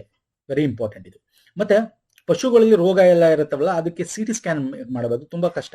ಹಾಗಾಗಿ ಬೆಂಗಳೂರು ಮತ್ತು ಬೀದರ್ನ ಪಶುವೈದ್ಯಕೀಯ ಮಹಾವಿದ್ಯಾಲಯದಲ್ಲಿ ಪಶು ಆಸ್ಪತ್ರೆಗಳಲ್ಲಿ ಜಾನುವಾರುಗಳ ಸ್ಕೀಟಿಂಗ್ ಕೇಂದ್ರಗಳನ್ನ ಸ್ಥಾಪನೆ ಮಾಡ್ತಾ ಇದ್ದಾರೆ. ಸಿಟಿ ಸ್ಕ್ಯಾನಿಂಗ್ ಕೇಂದ್ರಗಳನ್ನ ಸ್ಥಾಪನೆ ಮಾಡ್ತಾ ಇದ್ದಾರೆ. ಇದು ಪಶುಸಂಗೋಪನೆಯ ಬೆಳವಣಿಗೆಗೆ, ಜಾನುವಾರುಗಳ ಸಂರಕ್ಷಣೆ ಕೈಗೊಂಡಿರ್ತಕ್ಕಂಥ ಯೋಜನೆಗಳು. ಇನ್ನು ಮೀನುಗಾರಿಕೆಗೆ ಬಂದ್ರೆ, ಮೀನುಗಾರಿಕೆ ಸಲಕರಣೆ ಕಿಟ್ನ ದುಡ್ಡನ್ನ ಸ್ವಲ್ಪ ಜಾಸ್ತಿ ಮಾಡಿದ್ರೆ ಅದೊಂದು ಸ್ವಲ್ಪ ಇಲ್ಲಿ ನೋಡ್ಬೇಕಾಗಿರ್ತಕ್ಕಂಥದ್ದು. 10,000 ರೂಪಾಯಿಗಳಿಂದ 20,000 ರೂಪಾಯಿಗಳಿಗೆ ಹೆಚ್ಚಳ ಮಾಡಿಬಿಟ್ಟಿದ್ದಾರೆ. ಓಕೆ, ಅದನ್ನ ಮೀನುಗಾರಿಕೆ ಕಿಟ್ ಅಂತ ಸಿಗುತ್ತಲ್ಲ ಅದನ್ನ. ಇನ್ನು ಮಂಗಳೂರು ಮೀನುಗಾರಿಕಾ ಮಹಾವಿದ್ಯಾಲಯದಲ್ಲಿ ಸೆಂಟರ್ ಆಫ್ ಎಕ್ಸಲೆನ್ಸ್ ಸ್ಥಾಪನೆ ಮಾಡಿದ್ದಾರೆ. ಎಕ್ಸಲೆನ್ಸ್ ಅಂದ್ರೆ ಏನು? ಹೊಸ ನಾವೀನ್ಯ ತಂತ್ರ ಅಭಿವೃದ್ಧಿ ಆಗಿರ್ಬೋದು, ಹೊಸ ಈ ಒಂದು ಮೀನುಗಾರಿಕೆಯಲ್ಲಿ ಅದು ಏನೇನು ಬೇಕು ಅದಕ್ಕೆ ಸಂಬಂಧಪಟ್ಟಂತೆ ಕೊಡ್ತಕ್ಕಂಥ ರಿಸರ್ಚ್ ಮಾಡ್ತಕ್ಕಂಥ ಒಂದು ಇದು. ಓಕೆ, ಹಾಗಾಗಿ ಮಂಗಳೂರು ಮೀನು ಮಹಾವಿದ್ಯಾಲಯದಲ್ಲಿ ಇದನ್ನ ಓಪನ್ ಮಾಡ್ತಾ ಇದ್ದಾರೆ. ಹಾಗೆ ಬೆಳಗಾವಿ, ದಾವಣಗೆರೆ, ಹುಬ್ಬಳ್ಳಿ, ಚಿಕ್ಕಮಗಳೂರಲ್ಲಿ ಮತ್ಸ್ಯದರ್ಶಿಗಳನ್ನು ಸ್ಥಾಪನೆ ಮಾಡ್ತಾ ಇದ್ದಾರೆ. ಮಿನಿ ಮಾರುಕಟ್ಟೆಗಳನ್ನು ಕೂಡ ಉತ್ತರ ಕನ್ನಡ, ದಕ್ಷಿಣ ಕನ್ನಡ, ಉಡುಪಿಗಳಲ್ಲಿ ಸ್ಥಾಪನೆ ಮಾಡ್ತಾ ಇದ್ದಾರೆ. ಇನ್ನು ಸಹಕಾರ, ವೆರಿ ಇಂಪಾರ್ಟೆಂಟ್. ಕೋಆಪರೇಟಿವ್ ಸಹಕಾರ ಸಮೃದ್ಧ ಅಂತ ಕರಿತೀವಿ. ಇದರಲ್ಲಿ ಪ್ರಸಕ್ತ ವರ್ಷದ ಒಂದು ಸಾಲಿನಲ್ಲಿ ಬಜೆಟ್ನಲ್ಲಿ 38 ಲಕ್ಷದವರೆಗೆ ಶೂನ್ಯ ಬಡ್ಡಿ ದರದಲ್ಲಿ 30,000 ಕೋಟಿ ಕೃಷಿ ಸಾಲ ಕೊಡ್ತಾರೆ. ಎಲ್ಲಿಂದ? ಕೋಆಪರೇಟಿವ್ ಸೊಸೈಟಿಗಳ ಮುಖಾಂತರ. ಕೋಆಪರೇಟಿವ್ ಸೊಸೈಟೀಸ್ ಏನಿರ್ತವೆ, ಕೃಷಿ ಪತ್ತಿನ ಸಹಕಾರ ಸಂಘಗಳ ಮುಖಾಂತರ ಒಂದು ಶೂನ್ಯ ಬಡ್ಡಿ ದರದಲ್ಲಿ ಕೊಡ್ತಾ ಇರ್ತಕ್ಕಂಥದ್ದು. ಇನ್ನು ಈ ಎಲ್ಲ ಸೇವೆಗಳು, ಸಹಕಾರ ಸಂಘ ಸಂಬಂಧಪಟ್ಟಂತ ಸೇವೆಗಳು ಆನ್ಲೈನ್ ಅಲ್ಲಿ ಒದಗಿಸಬೇಕು. ಹಾಗಾಗಿ ಆನ್ಲೈನ್ ದತ್ತಾಂಶಗಳನ್ನ ರೆಡಿ ಮಾಡ್ತಾ ಇದ್ದಾರೆ. ಹಾಗೆ ಮೈಸೂರಿನ ಬಂಬು ಬಜಾರ್ ಮತ್ತು ಹುಬ್ಬಳ್ಳಿಯ ಕಾಟನ್ ಮಾರ್ಕೆಟ್ ಕೇಂದ್ರಗಳಲ್ಲಿ ಪಬ್ಲಿಕ್ ಪ್ರೈವೇಟ್ ಪಾರ್ಟ್ನರ್ಶಿಪ್ ಅಲ್ಲಿ ವಾಣಿಜ್ಯ ಸಂಕೀರ್ಣ ನಿರ್ಮಾಣ ಮಾಡ್ತಾ ಇದ್ದಾರೆ. ಓಕೆ, ಕಮರ್ಷಿಯಲ್ ಬಿಲ್ಡಿಂಗ್ ಅಂತ ಏನ್ ಕರಿತೀವಿ, ಆ ಒಂದು ಕೋಆಪರೇಟಿವ್ ಸಂಬಂಧಪಟ್ಟಂತೆ ಅದನ್ನ ಮಾಡ್ತಾ ಇದ್ದಾರೆ. ಹಾಗೆ ಕೃಷಿ ಉತ್ಪನ್ನ ಮಾರುಕಟ್ಟೆ ಸಮಿತಿಗಳು ಏನು ಈಗ ಮಾರಾಟ ಆಗ್ತದೆ, ಅದಾಗತ್ತೆ ಇದಾಗತ್ತೆ, ಅವ್ರು ದುಡ್ಡು ಕೊಡ್ಬೇಕು, ಎಲ್ಲ ಮಾಡ್ಬೇಕು, ಅವನ್ನೆಲ್ಲ ERP ಬೇಸಿಸ್ ಡಿಜಿಟಲೀಕರಣ ಮಾಡ್ತಾ ಇರೋದು. ಈ ERP ಸಾಫ್ಟ್ವೇರ್ ಮುಖಾಂತರ ಎಂಟರ್ಪ್ರೈಸಸ್ ರಿಸೋರ್ಸಸ್ ಪ್ಲಾನಿಂಗ್ ವ್ಯವಸ್ಥೆ ಜಾರಿ ಮಾಡ್ತಾ ಇದ್ದಾರೆ. ನಬಾರ್ಡ್ ಸಂಸ್ಥೆಯ ಸಲಹೆಯಂತೆ ಪ್ರತಿ ಜಿಲ್ಲೆಯಲ್ಲಿ ಜಿಲ್ಲಾ ಸಹಕಾರ ಕೇಂದ್ರ ಬ್ಯಾಂಕ್ಗಳನ್ನ ಪ್ರತಿಯೊಂದು ಇದರಲ್ಲಿ ಡಿಸ್ಟ್ರಿಕ್ಟ್ ಸೆಂಟ್ರಲ್ ಕೋಆಪರೇಟಿವ್ ಎಲ್ಲ ಜಿಲ್ಲೆಗಳಲ್ಲಿ, ನಮಗೆ ಕರ್ನಾಟಕದಲ್ಲಿ ಎಷ್ಟಿದೆ 16 ಇದೆಯಾ, 17 ಇದೆಯಾ, ಎಷ್ಟಿದೆ ಕಮೆಂಟ್ ಮಾಡಿ ಸ್ನೇಹಿತರೆ. ಸೊ ಎಲ್ಲಾ ಜಿಲ್ಲೆಗಳಲ್ಲೂ ಆಗ್ಬೇಕು ಅದು. ಸೊ ಹಾಗಾಗಿ ಎಲ್ಲ ಜಿಲ್ಲೆಗಳಲ್ಲೂ ಮಾಡಬೇಕು ಅಂತೇಳಿ 17 ಇದೆ ಅನ್ಕೋತೀನಿ, if I am not wrong. Central district cooperative bank ಎಲ್ಲ ಜಿಲ್ಲೆಗಳಲ್ಲೂ ಮಾಡಬೇಕು ಅಂತ RBI ಕೂಡ ಪ್ರಸ್ತಾವನೆ ಸಲ್ಲಿಸ್ತಾ ಇದ್ದಾರೆ. ಇನ್ನು ಜಲಸಂಪನ್ಮೂಲ ನೀರಾವರಿಗೆ ಬಂದ್ರೆ ಇದ್ರಲ್ಲಿ ತುಂಬಾ ಇದೆ. ಓಕೆ, ಬಜೆಟ್ ಡಾಕ್ಯುಮೆಂಟ್ ಅಲ್ಲಿ ಹೋದ್ರೆ ಕೊನೆಯಲ್ಲಿ ತುಂಬಾ ಕೊಟ್ಟಿದ್ದಾನೆ. ನಾನು ಎಲ್ಲ ಹೋಗಕ್ಕ ಮುಖ್ಯವಾದ ಇಂಪಾರ್ಟೆಂಟ್ ಹೇಳ್ತೀನಿ. ಮೇಕೆದಾಟು ತುಂಬಾ ಸುದ್ದಿಯಲ್ಲಿ ಇರುತ್ತೆ ಅಲ್ವಾ. ಕಾವೇರಿ ನದಿಗೆ ಮೇಕೆದಾಟು ನಿಮಗೆ ಇಲ್ಲಿ ಅದಕ್ಕಿಂತ DPR ನ ಸಿದ್ಧಪಡಿಸ್ತಾ ಅಂತ 3 ವರ್ಷದಿಂದ ಹೇಳ್ತಾನೆ ಇದ್ದಾರೆ. ಮತ್ತೆ ಅರಣ್ಯ ಪ್ರದೇಶದ ಒಪ್ಪಿಗೆ ಪಡ್ಕೋಬೇಕು, ಕೇಂದ್ರ ಸರ್ಕಾರದಿಂದ ಪ್ರಸ್ತಾವನೆ ಸಲ್ಲಿಸಬೇಕು ಅಂತ ಹೇಳ್ತಾನೆ ಇದ್ದಾರೆ. ಇನ್ನೂ ಸಲ್ಲಿಸೇ ಇಲ್ಲ, ಈಗ ಸಲ್ಲಿಸ್ತೀವಿ ಅಂತ ಹೇಳಿದ್ದಾರೆ. ಇನ್ನು ಎತ್ತಿನೊಳಗೆ ಸಮಗ್ರ ಕುಡಿಯುವ ನೀರು 2ನೇ ಹಂತದ ಬಾಕಿ ಇರ್ತಕ್ಕಂಥದ್ದನ್ನ ಶೀಘ್ರದಲ್ಲಿ ಪೂರ್ಣಗೊಳಿಸ್ತೀವಿ ಅಂತ ಹೇಳಿದ್ದಾರೆ. ಮತ್ತೆ ಕೊರಟಗೆರೆ ತಾಲೂಕಿನ ವಡೇರಹಳ್ಳಿ ಸಮೀಪ 1.22 MC ಸಾಮರ್ಥ್ಯದ ಸಮತೋಲನ ಜಲಾಶಯಗಳನ್ನ, ಓಕೆ, ಡ್ಯಾಮ್ಗಳನ್ನ ಮಾಡ್ತೀವಿ ಅಂತ. ಹನೂರು ತಾಲೂಕಿನಲ್ಲಿ ಅಂತರ್ಜಲ ವೃದ್ಧಿ ಮಾಡಬೇಕು ಅಂತ ಹೇಳಿ ಒಂದಷ್ಟು ಉಡುಗೊರೆ ಯೋಜನೆ ಅನುಷ್ಠಾನ ಅಂತ ಹೇಳಿ ಮಾಡ್ತಾ ಇದ್ದಾರೆ. ಒಂದಷ್ಟು ದುಡ್ಡು ಕೊಟ್ಬಿಟ್ಟು ಅಂತರ್ಜಲನ ಅಭಿವೃದ್ಧಿ ಮಾಡಬೇಕು ಅಂತ ಹೇಳಿ. ಯಾಕಂದ್ರೆ ನಿಮ್ಗೆ ಗೊತ್ತಿಲ್ಲ, ಚಾಮರಾಜನಗರ ನಮಗೆ ತುಂಬಾ ಹಿಂದುಳಿದ ಒಂದು ಜಿಲ್ಲೆ ಅಂತ ಕರಿತೀವಿ. ಮತ್ತೆ ವಿಜಯಪುರ ಜಿಲ್ಲೆ ಬಾಬಾನಗರದಲ್ಲೂ ಕೂಡ 6.67 TMC ಅಷ್ಟು ತುಬಚಿ ಬಲೇಶ್ವರ ಏತ ನೀರಾವರಿ ಯೋಜನೆ ಮಾಡಬೇಕು ಅಂತ ಅಂದ್ಕೊಂಡಿದ್ದಾರೆ. ಹಾಗೆ ಕೃಷ್ಣ, ಕಾವೇರಿ, ಗೋದಾವರಿ ಈ ತರ ನದಿಗಳ ಕಣಿವೆಗಳಲ್ಲೂ ಕೂಡ ನೀರಾವರಿ ಸಣ್ಣ ಪುಟ್ಟ ಕಾಮಗಾರಿಗಳನ್ನ ಮಾಡಬೇಕು ಅಂದ್ಕೊಂಡಿದ್ರೆ ತುಂಬಾ ಲಿಸ್ಟ್ ಇದೆ. ಹಾಗಾಗಿ ಜಾಸ್ತಿ ಹೋಗ್ತಾ ಇಲ್ಲ. ಇದ್ರ ಜೊತೆಗೆ ಸಣ್ಣ ನೀರಾವರಿ ಬಗ್ಗೆನೂ ಕೂಡ ಮಾತಾಡ್ತಾರೆ ಸ್ನೇಹಿತರೆ. This is most important. ಇದನ್ನ ಎಕ್ಸಾಮ್ ಹೆಚ್ಚಾಗಿ ಕೇಳ್ತಾನೆ. ಸಣ್ಣ ನೀರಾವರಿ ಅಂದ್ರೆ ಕೋಲಾರಗಳಿಗೆ ನಿಮ್ಗೆ ಗೊತ್ತಿದೆ, ನಮಗೆ HN ವ್ಯಾಲಿ ಅಂತ ಕರಿತೀವಿ ಅಲ್ವಾ. HN ವ್ಯಾಲಿ, ಹೆಬ್ಬಾಳ ಮತ್ತು ನಾಗವಾರ ವ್ಯಾಲಿ ಯೋಜನೆ ಸಂಸ್ಕರಿಸಿದ ನೀರುಗಳನ್ನ, ತ್ಯಾಜ್ಯಗಳನ್ನ ಸಂಸ್ಕರಿಸಿದ ನೀರುಗಳನ್ನ ಹೊಸಕೋಟೆ ತಾಲೂಕಿನ ಸೂಲಿಬೆಲೆ, ನಂದಗುಡಿ ಹೋಬಳಿ 59 ಎಕರೆಗಳಿಗೆ ನೀರಾವರಿಯನ್ನ ತುಂಬಿಸ್ಬೇಕು ಅಂತ ಹೇಳ್ತಕ್ಕಂಥದ್ದಾಗಿರ್ಬೋದು. ಮತ್ತೆ ಹೆಬ್ಬಾಳ ನಾಗವಾರ ಕಣಿವೆ 3ನೇ ಹಂತದ ದಲ್ಲಿ ಶಿಡ್ಲಘಟ್ಟದ ಅಮಾನಿ ಕೆರೆಯಿಂದ ಶಿಡ್ಲಘಟ್ಟ ತಾಲೂಕಿನ 45 ಕೆರೆಗಳಿಗೆ, ಚಿಂತಾಮಣಿ ತಾಲೂಕಿನ 119 ಕೆರೆಗಳಿಗೆ ನೀರನ್ನು ತುಂಬಿಸುವ ಯೋಜನೆ ಆಗಿರ್ಬೋದು. ಹಾಗೆ 650 ಕೋಟಿ ವೆಚ್ಚದಲ್ಲಿ ಬೆಂಗಳೂರು ವೃಷಭಾವತಿ ವ್ಯಾಲಿಯಿಂದ ದ್ವಿತೀಯ ಹಂತದಲ್ಲಿ ಗೋಪಾಲಾಪುರ ಕೆರೆಯಿಂದ ನೆಲಮಂಗಲ ಮತ್ತು ದೊಡ್ಡಪಳ ತಾಲೂಕಿನ 41 ಕೆರೆಗಳನ್ನು ತುಂಬಿಸುವ ಯೋಜನೆ ಆಗಿರಬಹುದು. ಇದೊಂದೇ ಅಲ್ಲ, ಬೇರೆ ಬೇರೆ ಇದೆ. ಕೊಪ್ಪಳ ಜಿಲ್ಲೆ ಯಲಬುರ್ಗಿ, ಕುಕ್ಕನೂರು, ಈ ತರ ಸಣ್ಣ ಪುಟ್ಟ ಪಿಕಪ್ ಅಣೆಕಟ್ಟುಗಳಾಗಿರ್ಬೋದು, ಕೆರೆಗಳ ಆಧುನೀಕರಣ, ಸಣ್ಣ ನೀರಾವರಿ ಕೆರೆಗಳು, ವ್ಯಾಲಿಗಳಲ್ಲಿ ಸಣ್ಣ ಸಣ್ಣ ಒಂದು ಇದನ್ನ ಚೆಕ್ ಡ್ಯಾಮ್ಗಳು, ಈ ತರದ್ದೆಲ್ಲ ಬರುತ್ತೆ ಸ್ನೇಹಿತರೆ ಇದರ ಅಡಿಯಲ್ಲಿ. ಓಕೆ, ಇಲ್ಲಿ ಮುಖ್ಯವಾದದ್ದು ಕೊಟ್ಟಿದ್ದೀನಿ. This is most important. Next ಶಾಲಾ ಶಿಕ್ಷಣಕ್ಕೆ ಬಂದ್ಬೋಣ. ಕೃಷಿ ನೀರಾವರಿ ಆಯ್ತು, ಶಾಲಾ ಶಿಕ್ಷಣ. ಶಾಲಾ ಶಿಕ್ಷಣ ಅಂದ್ರೇನು? ಉತ್ತಮ ಕಲಿಕೆ, ಉಜ್ವಲ ಭವಿಷ್ಯ ಅನ್ನೋದು ಘೋಷವಾಕ್ಯ. ಮುಂದಿನ 3 ವರ್ಷಗಳಿಗೋಸ್ಕರ ಓಕೆ, ಘೋಷವಾಕ್ಯದೊಂದಿಗೆ ಒಂದೇ ಸೂರಿನಡಿ ಗುಣಮಟ್ಟ ಶಿಕ್ಷಣ ನೀಡಲು 800 ಶಾಲೆಗಳನ್ನು ಕರ್ನಾಟಕ ಪಬ್ಲಿಕ್ ಶಾಲೆಗಳನ್ನ ಉನ್ನತೀಕರಿಸ್ತಾ ಇದ್ದಾರೆ. ಕರ್ನಾಟಕದ ಒಂದು ಗೌರ್ಮೆಂಟ್ ಶಾಲೆಗಳನ್ನ ಉತ್ತಮ ಕಲಿಕೆ ಉಜ್ವಲ ಭವಿಷ್ಯದಲ್ಲಿ 800 ಶಾಲೆಗಳನ್ನ ಕರ್ನಾಟಕ ಪಬ್ಲಿಕ್ ಸ್ಕೂಲ್ ನ ಹಾಗೆ ಮಾಡ್ತಾ ಇದ್ದಾರೆ. ಹಾಗೆ ಇದರಲ್ಲಿ ತುಂಬಾ ಹೇಳ್ತಾ ಹೋಗ್ತಾರೆ. ನಾವು ವಸತಿ ನಿಲಯಗಳ ಬಗ್ಗೆ ಮಾತಾಡ್ತಾ ಹೋಗ್ತಾರೆ. ಸರ್ಕಾರಿ ಪ್ರಾಥಮಿಕ ಪ್ರೌಢಶಾಲೆ, ಪದವಿ ಪೂರ್ವ ಶಾಲೆಗೆ ಕೊಠಡಿ ನಿರ್ಮಾಣದ ಬಗ್ಗೆ ಹೇಳ್ತಾರೆ. ಪೀಠೋಪಕರಣಗಳ ಬಗ್ಗೆ ಹೇಳ್ತಾ ಹೋಗ್ತಾರೆ. ಶೌಚಾಲಯ ನಿರ್ಮಾಣ ಬಗ್ಗೆ ಹೇಳ್ತಾ ಹೋಗ್ತಾರೆ ಸ್ನೇಹಿತರೆ. ಸೊ ಒಂದಷ್ಟು ಇಂಪಾರ್ಟೆಂಟ್ ನ ಕೊಟ್ಟಿದ್ದೀನಿ. ಇದು ಬಿಟ್ಟು ಇನ್ನು ಎಲ್ಲ ನೋಡಿ, ಎಲ್ಲ ಡಿಪಾರ್ಟ್ಮೆಂಟ್ಗಳಲ್ಲೂ ಕೂಡ 15,000 ಬೋಧಕ ಹುದ್ದೆಗಳನ್ನ ಮಾಡ್ತೀವಿ ಅಂತ ಹೇಳ್ತಾರೆ. ಕಾಲೇಜುಗಳಲ್ಲಿ 15,000 ಟೀಚರ್ಸ್ ನ ಭರ್ತಿ ಮಾಡ್ತೀವಿ ಈ ಮುಂದಿನ ವರ್ಷದಲ್ಲಿ ಅಂತ ಹೇಳ್ತಾ ಇದ್ದಾರೆ. ನೋಡ್ಬೇಕು ಅದ್ರ ಎಷ್ಟು ಮಟ್ಟಿಗೆ ನಿಜ ಆಗುತ್ತೆ ಅಂತ. ಹಂಗೆ ಬೇರೆ ಬೇರೆ ಇಲಾಖೆ ವಸತಿ, ಕಾರ್ಮಿಕರೆಲ್ಲ ಹೋದ್ರೆ 2,500 2,000 ಅಂತ ಹೇಳ್ತಾರೆ. ಪ್ರತಿಯೊಂದು ಇದರಲ್ಲಿ 2,000 2,500 1,500 ಅಂತ ಹೇಳ್ತಾನೆ ಇದ್ದಾರೆ ಅಂತ ಹಾಕಿದ್ದಾರೆ ಇಲ್ಲಿ ಬಜೆಟ್ ಅಲ್ಲಿ. ಮುಂದಿನ ವರ್ಷ ಇಷ್ಟು ನಾವು ರೆಕ್ರೂಟ್ ಮಾಡ್ತೀವಿ ಅಂತ. ಈ ಒಂದು 2 ದಶಕದಲ್ಲೇ ಇಷ್ಟೊಂದು ರೆಕ್ರೂಟ್ಮೆಂಟ್ ನಾವು ನೋಡೇ ಇಲ್ಲ. ಅಷ್ಟು ಇಲ್ಲಿ ಮೆನ್ಷನ್ ಮಾಡಿದ್ದಾರೆ. ನೋಡ್ಬೇಕು ಅದು ಎಷ್ಟು ಮಾಡ್ತಾರೆ ಅಂತ. ಇನ್ನು ವಿದ್ಯಾರ್ಥಿಗಳ ಒತ್ತಡ ನಿವಾರಿಸಲು, ಅವ್ರಿಗೆ ಏನ್ ಪ್ರೆಷರ್ ಇರುತ್ತೆ, ಮಾನಸಿಕ ಒತ್ತಡಗಳು, ಆ ಮಾನಸಿಕ ಆರೋಗ್ಯ ನಿವಾರಿಸಲು 204 BRC ಕೇಂದ್ರಗಳನ್ನ, ಪ್ರತಿ ಕೇಂದ್ರಕ್ಕೆ ಒಬ್ಬ ಅರ್ಹ ಮಾನಸಿಕ ಆರೋಗ್ಯ ಸಲಹೆಗಾರನ ಮಾಡ್ತಾರೆ. ಈ ಒಂದು ಏನ್ ಹೇಳ್ಬೋದು, ಮಾನಸಿಕವಾಗಿ ಟ್ರೀಟ್ ಮಾಡ್ತಕ್ಕಂಥ ಡಾಕ್ಟರ್ಸ್ಗಳನ್ನ ಆರೋಗ್ಯ ಸಲಹೆ ಕೇಂದ್ರಗಳಲ್ಲಿ ಓಕೆ ಅಪಾಯಿಂಟ್ ಮಾಡ್ತಕ್ಕಂಥದ್ದು. ಹಾಗೆ ಮೊಬೈಲ್ ಬಳಕೆ, ದಿಸ್ ಇಸ್ ಮೋಸ್ಟ್ ಇಂಪಾರ್ಟೆಂಟ್. ಹೆಚ್ಚುತ್ತಿರುವ ಮೊಬೈಲ್ ಬಳಕೆ ನಾವು ಆಲ್ರೆಡಿ ಕರೆಂಟ್ ಅಫೇರ್ ನೋಡಿದೀವಿ. ಆಸ್ಟ್ರೇಲಿಯಾದಲ್ಲಿ ಮತ್ತೆ ಸ್ಪೇನ್ ನಲ್ಲಿ ಓಕೆ ಮೊಬೈಲ್ ಬಳಕೆನ 16 ವರ್ಷ ನಿಷೇಧ ಮಾಡಬೇಕು ಅಂತ, ಯಾರಿಗೆ ಸೋಷಿಯಲ್ ಮೀಡಿಯಾ ಆಕ್ಸೆಸ್ ಆಗೋದನ್ನ. ಅದೇ ರೀತಿ ಇಲ್ಲೂ ಕೂಡ ಕರ್ನಾಟಕದ 16 ವರ್ಷಗಳ ಮಕ್ಕಳಿಗೆ ಸಾಮಾಜಿಕ ಜಾಲತಾಣ ಬಳಕೆ ನಿಷೇಧ ಮಾಡ್ತೀವಿ ಅಂತ ಹೇಳಿದ್ದಾರೆ. ಅದನ್ನ ನೋಡ್ಬೇಕು, ಯಾವ ಕಾಯ್ದೆ ತರಬೇಕು. ಅವರು ಹೇಳಿದ್ರೆ ಬಜೆಟ್ ಅನೌನ್ಸ್ ಮಾಡಿದ್ದಾರೆ, ಯಾವಾಗ ತರ್ತಾರೆ ಏನ್ ಕತೆ ಗೊತ್ತಿಲ್ಲ. ತಂದ್ರೆ ಒಳ್ಳೇದು. 16 ವರ್ಷದ ಮಕ್ಕಳಿಗೆ ಸೋಷಿಯಲ್ ಮೀಡಿಯಾ ಆಕ್ಸೆಸ್ ತಪ್ಪಿಸ್ಬೇಕು. ನೆಕ್ಸ್ಟ್ ಉನ್ನತ ಶಿಕ್ಷಣದ ಬಗ್ಗೆ ಮಾತಾಡೋದಾದ್ರೆ, ಇನ್ನು ಉನ್ನತ ಶಿಕ್ಷಣಕ್ಕೆ ABD ಏಷ್ಯನ್ ಡೆವಲಪ್ಮೆಂಟ್ ಬ್ಯಾಂಕ್ಗಳಿಂದ ದುಡ್ಡುಗಳನ್ನ ತಗೊಂಡು ಕರ್ನಾಟಕ ಉನ್ನತ ಶಿಕ್ಷಣ ಪರಿವರ್ತನೆ ಯೋಜನೆಯನ್ನು ಅನುಷ್ಠಾನ ಮಾಡ್ತಾ ಇದೀವಿ. ಅಂದ್ರೆ ಏನರ್ಥ ಇದರಲ್ಲಿ ಅಂದ್ರೆ, ಕರ್ನಾಟಕ ಉನ್ನತ ಶಿಕ್ಷಣ ಪರಿವರ್ತನೆ, ಸರ್ಕಾರಿ ಪ್ರಥಮ ದರ್ಜೆ ಕಾಲೇಜು, ಪಾಲಿಟೆಕ್ನಿಕ್ ಬಲವರ್ಧನೆ, ಇವುಗಳನ್ನೆಲ್ಲ ಹೆಚ್ಚಾಗಿ ನಾವು ಒಂದು ಅಭಿವೃದ್ಧಿ ಮಾಡೋಕ್ಕೋಸ್ಕರ ದುಡ್ಡನ್ನ ತಗೊಬರ್ತಾ ಇರೋದು. ಹಾಗೆ ನಾವು Kalyana Karnataka regional development board macro ಅನುದಾನದಿಂದ ಕೂಡ ವಿಜಯಪುರ ಆಗಿರ್ಬೋದು, ಬೆಳಗಾವಿ ಗ್ರಾಮಾಂತರ, ಮೈಸೂರು ನಗರ, ನರಸಿಂಹ ಕ್ಷೇತ್ರ ಸರ್ಕಾರಿ ಪ್ರಥಮ ದರ್ಜೆ ಕಾಲೇಜುಗಳನ್ನ ಸ್ಥಾಪನೆ ಮಾಡೋದಾಗಿರ್ಬೋದು. ರಾಯಚೂರು ಜಿಲ್ಲೆಯ ಮಸ್ಕಿಯಲ್ಲಿ ಕಲ್ಯಾಣ ಕರ್ನಾಟಕ ರೀಜನಲ್ ಬೋರ್ಡ್ ಮ್ಯಾಕ್ರೋ ಇಂದ ಪ್ರಥಮ ದರ್ಜೆ ಕಾಲೇಜು ಸ್ಥಾಪನೆ ಮಾಡಲಾಗಿರ್ಬೋದು. ಓಕೆ, ಒಂದಷ್ಟು ಪ್ರಥಮ ದರ್ಜೆ ಕಾಲೇಜುಗಳ ಸ್ಥಾಪನೆ ಬಗ್ಗೆ ಇದರಲ್ಲಿ ಹೇಳ್ತಾ ಹೋಗ್ತಾರೆ. ಇನ್ನು ಅದು ಬಿಟ್ಟೆ ನಮಗೆ ಈ ಒಂದು ಉನ್ನತ ಶಿಕ್ಷಣಕ್ಕೆ ಏನು ಅಲ್ಪಸಂಖ್ಯಾತರಿಗೆ ಆಗಿರ್ಬೋದು, ಬೇರೆ ಬೇರೆ ಅಜಿಂ ಪ್ರೇಮ್ಜಿಯಿಂದ ಆಗಿರ್ಬೋದು, ಬೇರೆ ಬೇರೆ ಉಳಿದ ವಿದ್ಯಾರ್ಥಿನಿಯರಿಗೆ ರಾಜ್ಯ ಸರ್ಕಾರದ ವತಿಯಿಂದ ದೀಪಿಕಾ ವಿದ್ಯಾರ್ಥಿ ವೇತನ ಬಗ್ಗೆ ಆಗಿರ್ಬೋದು, ಅದನ್ನು ಕೊಡ್ತೀವಿ 10ರಿಂದ 12ನೇ ತರಗತಿವರೆಗೆ ಅಂತ ಹೇಳ್ತಾರೆ. ಓಕೆ, ಮತ್ತೆ ಇನ್ನೊಂದು ಇದರಲ್ಲಿ ಎಲ್ಲದಕ್ಕಿಂತ ಮುಖ್ಯವಾಗಿದ್ದು ಅಂದ್ರೆ ರೋಹಿತ್ ವೇಮಲ ಕಾಯ್ದೆ.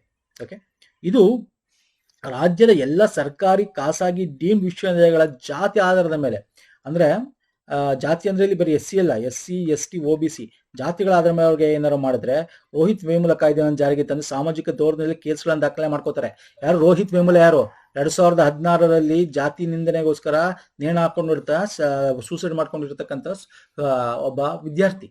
ಹಾಗಾಗಿ ಅವನ ಹೆಸರಲ್ಲಿ ರೋಹಿತ್ ವೇಮುಲ ಕಾಯ್ದೆಯನ್ನು ತರಬೇಕು ಅಂತ ಮಾಡ್ತಾ ಇರ್ತಕ್ಕಂಥದ್ದು. ನೆಕ್ಸ್ಟ್ ಆರೋಗ್ಯ ಮತ್ತು ಕುಟುಂಬ ಕಲ್ಯಾಣಕ್ಕೆ ಬಂದ್ಬಿಟ್ರೆ 900 ಕೋಟಿ ಇದಕ್ಕೆ ಕೊಡ್ತಾ ಇದ್ದಾರೆ ಮೂಲಸೌಕರ್ಯಗಳ ಅಭಿವೃದ್ಧಿಗೆ.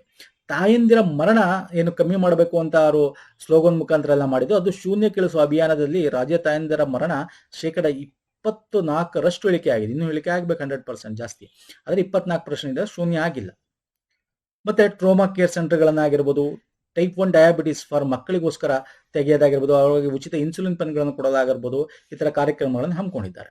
ಮತ್ತೆ ಗಂಭೀರ ದೀರ್ಘಕಾಲೀನ ಮಾರಣಾಂತಿಕ ಕಾಯಿಲೆ ಇರುತ್ತಾರ, ದೀರ್ಘಕಾಲೀನ ಕಾಯಿಲೆ ಅದು ವಾಸಿ ಆಗಲ್ಲ, ಸುಮ್ಮನೆ ಟ್ರೀಟ್ ಮಾಡ್ತಾನೆ ಇರಬೇಕು. ಓಕೆ, ಒಂದಷ್ಟು ಡಿಸಬಿಲಿಟೀಸ್ ಸಂಬಂಧ ಆಗಿರ್ಬೋದು, ಒಂದಷ್ಟು ವೈರಸ್ ರಿಲೇಟೆಡ್, ನರ್ವಸ್ ರಿಲೇಟೆಡ್ ಆಗಿರ್ಬೋದು, ಈ ತರ ಕಾಯಿಲೆಗಳು ಇರುತ್ತೆ ದೀರ್ಘಾವಧಿ. ಅದಕ್ಕೆ ಎಷ್ಟೊಂದು ಟ್ರೀಟ್ಮೆಂಟ್ ಕೊಡೋಕ್ಕಾಗುತ್ತೆ, ದುಡ್ಡು ಬೇಕಲ್ಲ. ಹಾಗಾಗಿ ಮನೆಯ ಆಧಾರಿತ ಗೃಹದಲ್ಲಿ ಇಟ್ಕೊಂಡು ಟ್ರೀಟ್ಮೆಂಟ್ ಕೇರಳದಲ್ಲಿ ಮಾಡಿದ್ದಾರೆ. ಓಕೆ, ಪಲಿಯಂ ಇಂಡಿಯಾ ಸಂಸ್ಥೆಯ ಸಹಯೋಗದೊಂದಿಗೆ ಗೃಹಾಧಾರಿತ ಉಪಶಮನ ಆರೈಕೆಗಳನ್ನ ಮಾಡಬೇಕು ಅಂತ ಹೇಳಿ ಈ ಒಂದು ಬಜೆಟ್ ಅಲ್ಲಿ ಮೆನ್ಷನ್ ಮಾಡಿದ್ದಾರೆ. ಸಮಸ್ತ ಮೊಬೈಲ್ ಅಪ್ಲಿಕೇಶನ್ ಮೂಲಕ ಆರೋಗ್ಯ ಇಲಾಖೆಯ ಎಲ್ಲಾ ಕ್ಷೇತ್ರ ಸಿಬ್ಬಂದಿಗಳನ್ನ ಡಿಜಿಟಲೀಕರಣ ಮಾಡ್ತಕ್ಕಂಥದ್ದು, ಹಾಗೆ ಈ ಇಲಾಖೆಯಲ್ಲಿ 2500 ಹುದ್ದೆಗಳನ್ನ ಭರ್ತಿ ಮಾಡ್ತಕ್ಕಂಥದ್ದು ಬಗ್ಗೆ ಮಾತಾಡ್ತಾರೆ. ನಾನು ಹೇಳಿದ್ನಲ್ಲ, ಪ್ರತಿ ಒಂದು ಇದರಲ್ಲೂ ಕೂಡ 1500, 2000, 2500 ಹಿಂಗೆ ಮೆನ್ಷನ್ ಮಾಡಿದ್ದಾರೆ. ನೋಡ್ಬೇಕು ಯಾವಾಗ ಭರ್ತಿ ಮಾಡ್ತಾರೆ ಅಂತ. ಇನ್ನು ವೈದ್ಯಕೀಯ ಶಿಕ್ಷಣದ ಬಗ್ಗೆ ಮಾತಾಡಿದ್ರೆ, ಕಾಲೇಜುಗಳಾಗಿರ್ಬೋದು, ಆಸ್ಪತ್ರೆಗಳು, ಸೂಪರ್ ಸ್ಪೆಷಲ್ ಆಸ್ಪತ್ರೆಗಳನ್ನು ತೆಗಿಬೇಕು ಅಂತ ಹೇಳಿ, ಅದರಲ್ಲಿ ಮೈಸೂರಿನ ಶ್ರೀ ಜಯದೇವ ಹೃದ್ರೋಗ ಆಸ್ಪತ್ರೆಯನ್ನ 180 ಕೋಟಿ ವೆಚ್ಚದಲ್ಲಿ 600 ಹಾಸಿಗೆ ಸಾಮರ್ಥ್ಯ ಆಸ್ಪತ್ರೆಗೆ ಮೇಲ್ದರ್ಜೆನೆ ಏರಿಸಬೇಕು. ಕಾರವಾರ ಮತ್ತು ಯಾದಗಿರಿಯಲ್ಲಿ ಸ್ಪೆಷಾಲಿಟಿ ಆಸ್ಪತ್ರೆಗಳ ಸ್ಥಾಪನೆ ಮಾಡಬೇಕು. ಅಂಡ್ ಮೋಸ್ಟ್ ಇಂಪಾರ್ಟೆಂಟ್ ಏನು ಅಂದ್ರೆ, ಬೆಂಗಳೂರಿನ ವಾಣಿಜ್ಯ ಆಸ್ಪತ್ರೆಯನ್ನ ಮತ್ತು ಕಲಬುರಗಿಯ ಗುಲ್ಬರ್ಗಾ ವೈದ್ಯಕೀಯ ವಿಜ್ಞಾನ ಸಂಸ್ಥೆಗಳಲ್ಲಿ IVF ಇನ್ವಿಟ್ರೋ ಫರ್ಟಿಲೈಸೇಷನ್ ಅಂತ ಕೇಳ್ತೀವಿ, ಅದನ್ನು ಸ್ಥಾಪನೆ ಮಾಡಬೇಕು. ಅಂದ್ರೇನು, ಮಕ್ಕಳಾಗದೇ ಇರೋ ಟೈಮಲ್ಲಿ ಅವರ ಸ್ಪರ್ಮ್ ಮತ್ತೆ ಈಗ ಎಗ್ಸ್ ನ ತೆಗೆದು ಡೆವಲಪ್ ಮಾಡಿ ಇಂಜೆಕ್ಟ್ ಮಾಡೋದು, ಇನ್ವಿಟ್ರೋ ಫರ್ಟಿಲೈಸೇಷನ್. ಅದನ್ನ ಬೆಂಗಳೂರಿನ ವಾಣಿಜ್ಯ ಆಸ್ಪತ್ರೆ, ಕಲಬುರಗಿ ಗುಲ್ಬರ್ಗಾ ವೈದ್ಯಕೀಯ ವಿಜ್ಞಾನ ಆಸ್ಪತ್ರೆಯಲ್ಲಿ ಮಾಡಬೇಕು ಅನ್ಕೊಂಡಿರೋದು. ಮತ್ತೆ ಬೆಂಗಳೂರು ವಿಕ್ಟೋರಿಯಾ ಆಸ್ಪತ್ರೆನ ಶಾಂತವೇರಿ ಗೋಪಾಲಗೌಡ ಆಸ್ಪತ್ರೆ ಅಂತ ಮರುನಾಮಕರಣ ಮಾಡಬೇಕು. ಇದು ವೆರಿ ಗುಡ್ ಅಂತ ಹೇಳ್ಬೋದು. ವಿಕ್ಟೋರಿಯಾ ಅಂಕೆ ನಾವು ಬ್ರಿಟಿಷರ ಕಾಲದ ಹೆಸರು ಇಟ್ಕೋಬೇಕು ಅಲ್ವಾ, ಶಾಂತವೇರಿ ಗೋಪಾಲಗೌಡ ಆಸ್ಪತ್ರೆಯಾಗಿ ಮರುನಾಮಕರಣ ಮಾಡಬೇಕು ಅಂತ ಘೋಷಣೆ ಮಾಡಿದ್ದಾರೆ. ಇನ್ನು ನಾವು ಈ ಪ್ರಾದೇಶಿಕ ಅಸಮಾನತೆ ಬಗ್ಗೆ ನಾನು ಹೇಳ್ತಾ ಇದ್ದೆ, this is most important. Professor M Govindaraj ಸಮಿತಿ ಇದೆಯಲ್ಲ, ಇದು ಪ್ರಾದೇಶಿಕ ಅಸಮಾನತೆ ಬಗ್ಗೆ ಮಾತಾಡ್ತಾ ಹೋಗುತ್ತೆ. ಮತ್ತೆ ಯೋಜನಾ ನೀತಿ ಯೋಜನೆ ಆಯೋಗದ ಬಗ್ಗೆ ಹೇಳ್ತಾ ಹೋಗುತ್ತೆ. ಆ ಒಂದು ಬೇರೆ ರೀಜನ್ ಕೂಡ ದುಡ್ಡು ಕೊಡಬೇಕು ಅಂತ ಹೇಳಿ. ಹಾಗಾಗಿ 5ನೇ ಹಣಕಾಸು ಆಯೋಗ, ಆಡಳಿತ ಸುಧಾರಣಾ ಆಯೋಗಗಳ ಶಿಫಾರಸುಗಳನ್ನು ಕೂಡ ನಾವು ಇದರಲ್ಲಿ ಆಲ್ಮೋಸ್ಟ್ ಒಪ್ಕೋತೀವಿ ಅಂತ ಕೂಡ ಈ ಬಜೆಟ್ ಅಲ್ಲಿ ಹೇಳಿದ್ದಾರೆ. ಇನ್ನು ಕಲ್ಯಾಣ ಕರ್ನಾಟಕ ಸಮಗ್ರ ಅಭಿವೃದ್ಧಿಗೋಸ್ಕರ 5,000 ಕೋಟಿ ಕ್ರಿಯಾ ಯೋಜನೆಗಳಿಗೆ ದುಡ್ಡಿಡ್ತಾ ಇದ್ದಾರೆ ಅದರಲ್ಲಿ. ಮತ್ತೆ ರಾಜ್ಯದ GSTPಗೆ ಕಲ್ಯಾಣ ಕರ್ನಾಟಕ ಕೊಡುಗೆ ಹೆಚ್ಚಿಸುವ ಗುರಿಗೆ ಪ್ರತ್ಯೇಕ ಯೋಜನೆ, ನೀತಿ, ದತ್ತಾಂಶಗಳನ್ನ ಮಾಡಬೇಕು ಅಂತ ಕೂಡ ಈ ಒಂದು ಬಜೆಟ್ ನಲ್ಲಿ ಘೋಷಣೆ ಮಾಡಿದ್ದಾರೆ. ಮತ್ತೆ ಈ ಜನ್ಮ ಯೋಜನೆ 2015ಕ್ಕಿಂತ ಮೊದಲಿನ ದಾಖಲೆಗಳನ್ನು ಡಿಜಿಟಲ್ ರೂಪಕ್ಕೆ ಪರಿವರ್ತಿಸಿ ಈ ಜನ್ಮ ಮೂಲಕ ಡಿಜಿಟಲ್ ಪ್ರಮಾಣ ಪತ್ರ ನೀಡಲು 10 ಕೋಟಿ ರೂಗಳನ್ನು ಕೊಡ್ತಾ ಇದ್ದಾರೆ. ಇದಕ್ಕೆ ಈ ಜನ್ಮ ಅಂದ್ರೇನು, 2015ಕ್ಕಿಂತ ಮುಂಚಿನ ದಾಖಲೆಗಳನ್ನ ವಾಪಸ್ ಅದನ್ನ ಡಿಜಿಟಲೀಕರಣ ಮಾಡಬೇಕು ಅಂತ ಹೇಳಿ. ಯಾಕಂದ್ರೆ 16 ನಂತರ ಡಿಜಿಟಲೀಕರಣ ಮಾಡ್ತಾ ಬಂದಿದ್ರು. ಮತ್ತೆ ಜೇವರ್ಗಿಯಲ್ಲಿ KKRDB ಅನ್ನೋ ಕಲ್ಯಾಣ ಕರ್ನಾಟಕ ರೀಜನಲ್ ಡೆವಲಪ್ಮೆಂಟ್ ಬೋರ್ಡ್ ನ ಅನುದಾನದಲ್ಲಿ ನಾಲೆಡ್ಜ್ ಪಾರ್ಕ್ ನ ಸ್ಥಾಪನೆ ಮಾಡ್ತಾ ಇದ್ದಾರೆ. ಇವೆಲ್ಲ ನಮ್ಗೆ ರೀಜನಲ್ ಅಸಮಾನತೆಗಳನ್ನು ತಪ್ಪಿಸಕ್ಕೆ ಕಲ್ಯಾಣ ಕರ್ನಾಟಕದಲ್ಲಿ ಎಸ್ಪೆಷಲಿ ಮಾಡ್ತಾ ಇರ್ತಕ್ಕಂಥದ್ದು. ಇನ್ನು ಮಹಿಳಾ ಮತ್ತು ಮಕ್ಕಳ ಅಭಿವೃದ್ಧಿಗೆ ಬರೋದಾದ್ರೆ, ಗೃಹಲಕ್ಷ್ಮಿ ಯೋಜನೆಗೆ ದುಡ್ಡು ಕೊಡ್ತಾರೆ, ನಿಮ್ಗೆ ಗೊತ್ತೇ ಇದೆ. ಓಕೆ, ಅದು ನಡೀತಾ ಇದೆ. ಇನ್ನು ಮಾಜಿ ದೇವದಾಸಿಯರು, ಲಿಂಗ ಅಥವಾ ಅಲ್ಪಸಂಖ್ಯಾತರು, ಚೇತನ ಮತ್ತು ಧನಶ್ರೀ ಯೋಜನೆಯ ಫಲಾನುಭವಿಗಳಿಗೆ ಆದಾಯಗಳನ್ನ ಚಟುವಟಿಕೆಗಳಿಗಾಗಿ 30,000 ಕೋಟಿ ಪ್ರೋತ್ಸಾಹ ಧನಗಳನ್ನು ಕೊಡಬೇಕು ಅಂತ ಹೇಳಿ, ಇದನ್ನ ಅಂದ್ರೆ ಅವ್ರಿಗೆ ಸೋಷಿಯಲ್ ಏನು ಪೆನ್ಷನ್ಸ್ ಗಳನ್ನು ಕೊಡೋದಾಗಿರ್ಬೋದು, ಬೇರೆ ಬೇರೆ ರೀತಿ ಸ್ಕಿಲ್ ಡೆವಲಪ್ಮೆಂಟ್ ಗೆ ಕೊಡೋದಾಗಿರೋದು ಮಾಡ್ತಕ್ಕಂಥದ್ದು. ಇನ್ನು ಮಾದಕ ವ್ಯಸನಕ್ಕೆ ಒಳಗಾದ 18 ವರ್ಷದೊಳಗಿನ ಮಕ್ಕಳಿಗಾಗಿ ಪ್ರಾಯೋಗಿಕ ಬೆಂಗಳೂರು ನಿಮ್ಹಾನ್ಸ್ ನಲ್ಲಿ ಮತ್ತೆ ಧಾರವಾಡ ಡಿಮ್ಹಾನ್ಸ್ ಸಂಸ್ಥೆಗಳಲ್ಲಿ ಮಾದಕ ವ್ಯಸನಿಗಳ ಪುನರ್ವಸತಿ ಕೇಂದ್ರಗಳನ್ನು ಎಲ್ಲಿ ಸರ್, ಧಾರವಾಡ ಡಿಮ್ಹಾನ್ಸ್, ಬೆಂಗಳೂರು ನಿಮ್ಹಾನ್ಸ್ ನಲ್ಲಿ ಮಾಡಬೇಕು ಅಂತ ಪ್ರಾರಂಭ ಮಾಡಬೇಕು ಅಂತ ಇದ್ರೆ ಘೋಷಣೆ ಮಾಡಿದ್ದಾರೆ. ಹಾಗೆ ಸರ್ಕಾರ ಹಿಂದಿನ ಅವಧಿಯಲ್ಲಿ ಗರ್ಭಿಣಿಯರಿಗೆ ಅಂಗನವಾಡಿಗಳಿಗೆ ತುಂಬಾ ಇದೆ. ಇದ್ರಲ್ಲಿ ಅಂಗನವಾಡಿ ಬಗ್ಗೆ ಮಾತಾಡ್ತಾನೆ ಎಲ್ಲ ತಗೊಂಡಿಲ್ಲ, ಅಷ್ಟು ಇಂಪಾರ್ಟೆಂಟ್ ಅಲ್ಲ. ಇಲ್ಲಿ ಮುಖ್ಯವಾಗಿ ಏನು ಅಂದ್ರೆ, ಗರ್ಭಿಣಿ ಬಾಣಂತಿ ಅಂಗನವಾಡಿಗಳ ಮುಖಾಂತರ ಏನು ಪೌಷ್ಟಿಕಾಂಶಗಳನ್ನು ಕೊಡ್ತಾ ಇದ್ರು, ಮಧ್ಯಾಹ್ನದ ಊಟ ಕೊಡ್ತಾ ಇದ್ರು, ಅದನ್ನ ಅವ್ರು ಏನ್ ಮಾಡಿದ್ರು ಅಂತಂದ್ರೆ ಟೇಕ್ ಹೋಮ್ ರೇಷನ್ ಅಂತ ಬದಲಾಯಿಸಿ ಮಾಡಿದ್ರು, ಈಸಿ ಆಗ್ಲಿ ಅಂತ. ಬಟ್ ದುರ್ಬಳಕೆ ಆಗ್ತಾ ಇತ್ತು. ಈಗ ಅದನ್ನ ವಾಪಸ್ ಆಗಿ ಮಧ್ಯಾಹ್ನ ಅಲ್ಲೇ ಬಂದು ಬಿಸಿ ಊಟಗಳನ್ನ ಅಂಗನವಾಡಿ ಕೇಂದ್ರಗಳಲ್ಲಿ ಸವಿಬೇಕು ಅಂತ ಹೇಳಿ ಇದರಲ್ಲಿ ಅವರು ಮಾಡಿಫೈ ಮಾಡ್ತಾ ಇದ್ದಾರೆ ಪುನಃ. ಇನ್ನು ಸಮಾಜ ಕಲ್ಯಾಣ ಅಂತ ತಕ್ಷಣ ಸೇಮ್ ಸರ್, ಇದರಲ್ಲಿ ನಿಮ್ಗೆ ಏನೇನು ಸಮಾಜ ಕಲ್ಯಾಣದಲ್ಲಿ OBCಗೆ SC/ST ಸ್ಕೀಮ್ಸ್ಗಳು, ನಾವು OBCಗೆ ಸಂಬಂಧಪಟ್ಟಂತೆ ಲಾಸ್ಟ್ 2 ಇಯರ್ಸ್ ಬ್ಯಾಕ್ ತುಂಬಾ ನಾವು ಸ್ಕೀಮ್ಸ್ಗಳು ಮಾಡಿದ್ವಿ ಒಂದು ಎಕ್ಸಾಮ್ಗೋಸ್ಕರ. ಅಲ್ಲಿ ಏನೇನಿದೆ, ಎಲ್ಲಾ ರೀತಿ ಕಾರ್ಯಕ್ರಮಗಳು ಎಲ್ಲದಕ್ಕೂ ಮೋಸ್ಟ್ ಆಫ್ ದ ಇದಕ್ಕೆ ಇದಿರುತ್ತೆ.